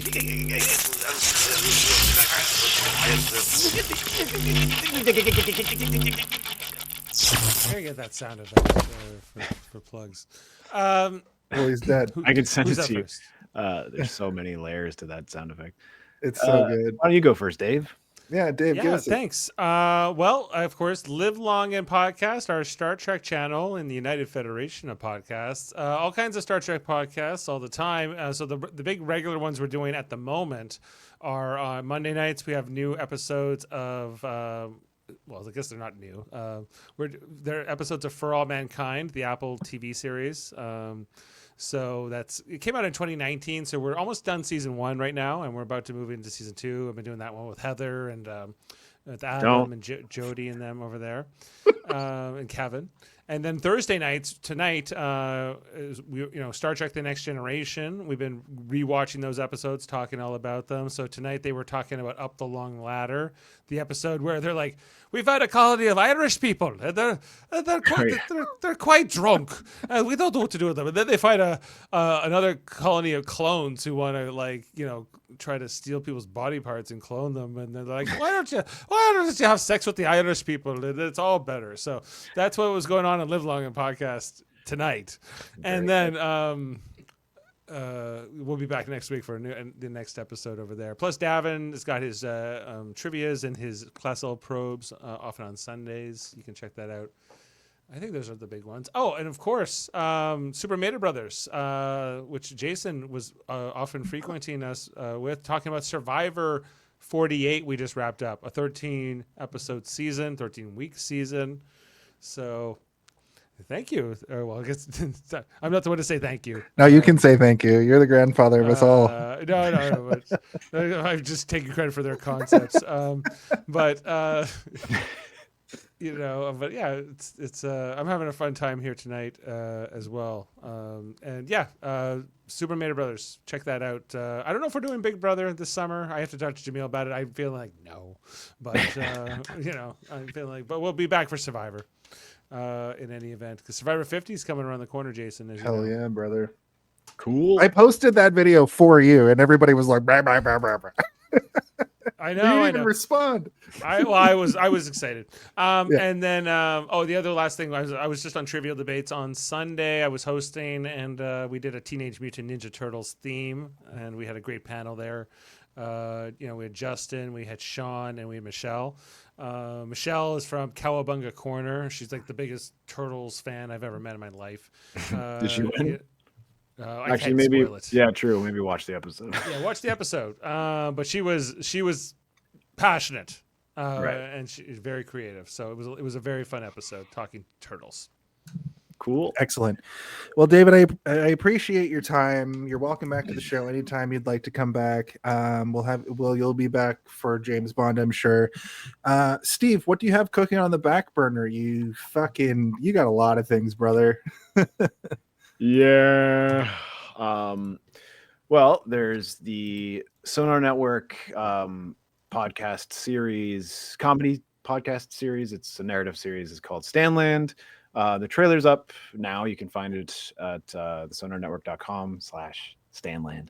I am a few voices in that. I play some fantasy creatures, some orcs and elves, and it's fun. And there's some cool, pretty big name celebrities in it. We've got Bobby Monahan, John Waters, John Hamm, Tim Sharp, wow. Steve Little, and Rhea Seahorn, and much more. It says here. I guess I'm part of them much more. I'm also not famous, yeah. But you can also find me on Darth Theorist and the Three-Eyed Theorist, where I am the narrator and I occasionally write and do the editing for music. But I also do all the characters. So if you want to hear me do some fun Star Wars voices and some passable Game of Thrones accents. Your Game of Thrones ones are my favorite because especially when it's like Ned Stark talking to Littlefinger, which many of these videos are. Yeah. So those are my favorite conversations. Always. Well, I'm glad you like it because I'm sitting there sometimes being like, I'm butchering this accent. Yeah, how many British voices are the same voice? That's the other thing is like the Star Wars ones, I can really get away with it because there's different source material for me to look at. So I can look at, the Clone Wars cartoon show and the movies and like other projects where I can pull from different performances and kind of amalgamate them into my own. Whereas Game of Thrones, there's really only the one thing. So you're either doing a bad impression. Also, there's 1,000 Game of Thrones characters that are not in the shows that are in this podcast series we're doing. So I'm having to make up accents too, which is kind of fun. Anyway, they're fun to do. I think we're about to hit 40,000 on Darth Theorist subscribers. So if you guys can just get it. Congratulations. We're almost there. Thanks, man. And Game of Thrones, we're not quite that high up yet, but it's still growing as well. But yeah, I'm enjoying it. It's fun. So check it out. And that's it. Hello, my name is Jason R. Phillips, and I am the executive producer of Hey, Did You See This One? I would like to let everybody know that this podcast goes live each and every week right here on Twitch, Facebook, and YouTube, and Kick. And, tonight, Instagram's been working. So you can find us on all those platforms live every week. Then here's what's going to happen. After that, I put up the on-demand audio episode and video episode on Sunday morning. That's been the new morning that gets us the most views. So this show is mainly the thing that I want to promote. I would also like to tell everybody that I'm the announcer for the professional wrestling company promotion here in Toronto called Super Kicked Wrestling Rock Show. Tomorrow night, May 30th. I thought it was May 31st, but it's not. May 30th, tomorrow night. We have a great show coming to you at the Great Hall on Queen Street here in Toronto called Key to the City. And it is if you ever watched WWE and seen Money in the Bank, it's a similar thing where 6 men have to climb the ladder, pull the key down, and then they get a world title shot anytime that they want. They just cash in. We also have another match. The main event of that is Jason Hodge versus the champion Jesse V for the Super Kick Championship. And there's so many other cool matches that are happening. There's an Iron Woman match, a 30-minute Iron Woman match, and 2 tag team matches, one for the #1 contendership and one for the tag team titles known as the Kings of the Six Championships. That is tomorrow night. Tonight, I'm going to tell you about another thing. We have, I don't know if you know this, but we have merchandise that you can get on all of your major merchandise distributors. Red Tube. Nope, that's not it. Red Bubble. Tees, Redbubble, thank you, And T Public. And you can find such T-shirts as our Grimoire Familiar Killers. I drew that. I drew this too. Kill-Aid. Twinkerbell. I also. Do you want a Twinkerbell shirt? I know you do. I have one. It's fun. I can't It's find great. it. Though. I don't know where it is. You can get Zarados on a shirt. So And you can get the Howie Mandel effect on a shirt. What an insane drawing. Also, just to keep up the comedy of it all, Corporal Tunnel Syndrome does exist. I haven't put it up yet. All you have to do to get the Corporal Tunnel t-shirt is buy one Twinkerbell. And we'll get to that point when we do. So that is, of course, the show tonight. I'd like to thank literally all of the people that were in the chat tonight. So fun, so good. I'd like to thank all of the viewers tonight. We had a very high level of viewers. We topped out at about 12 concurrents, which is awesome. It feels good. Here's a picture of Robin Williams. Look at him. Are those the same banana leaves he wipes his butt with? Oh yeah, most definitely. Oh yeah. Okay. There's no question about it. Just want to know what's canon here. So, just before we get out of here, though, I would like Dave. You've been here before, and I think I made you do this the first time you were on. There's one question that needs to be asked each and every week, and I need you to ask that question for us right here, right now. You got it. Hey, did you see this one?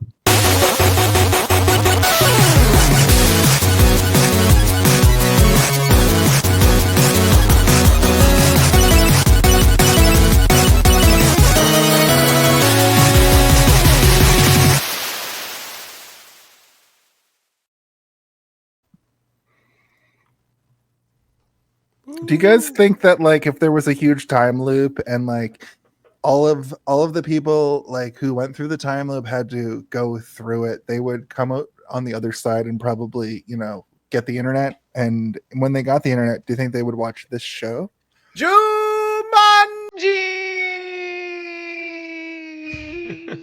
Beam up some Star Trek content with Live Long and Podcast. Tune in to X-Rated, the X-Men animated review show. Artistic interviews with graphic histories. A roundtable movie discussion with Hey, did you see this one? And movie reviews with Hold Up, a movie podcast. And while you're at it, spin a few records with Eamon on Track. Watch us duke it out on trivial debates. And let's chat about TV with the Super Mega Brothers. It's all here on the United Federation of Podcasts.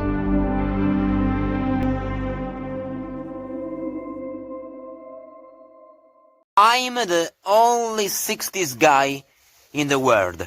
This is my last video. Tell me boy, na na na na na. Tell me boy, na na. Tell me boy, na na na. Tell me boy. Ah! I love you.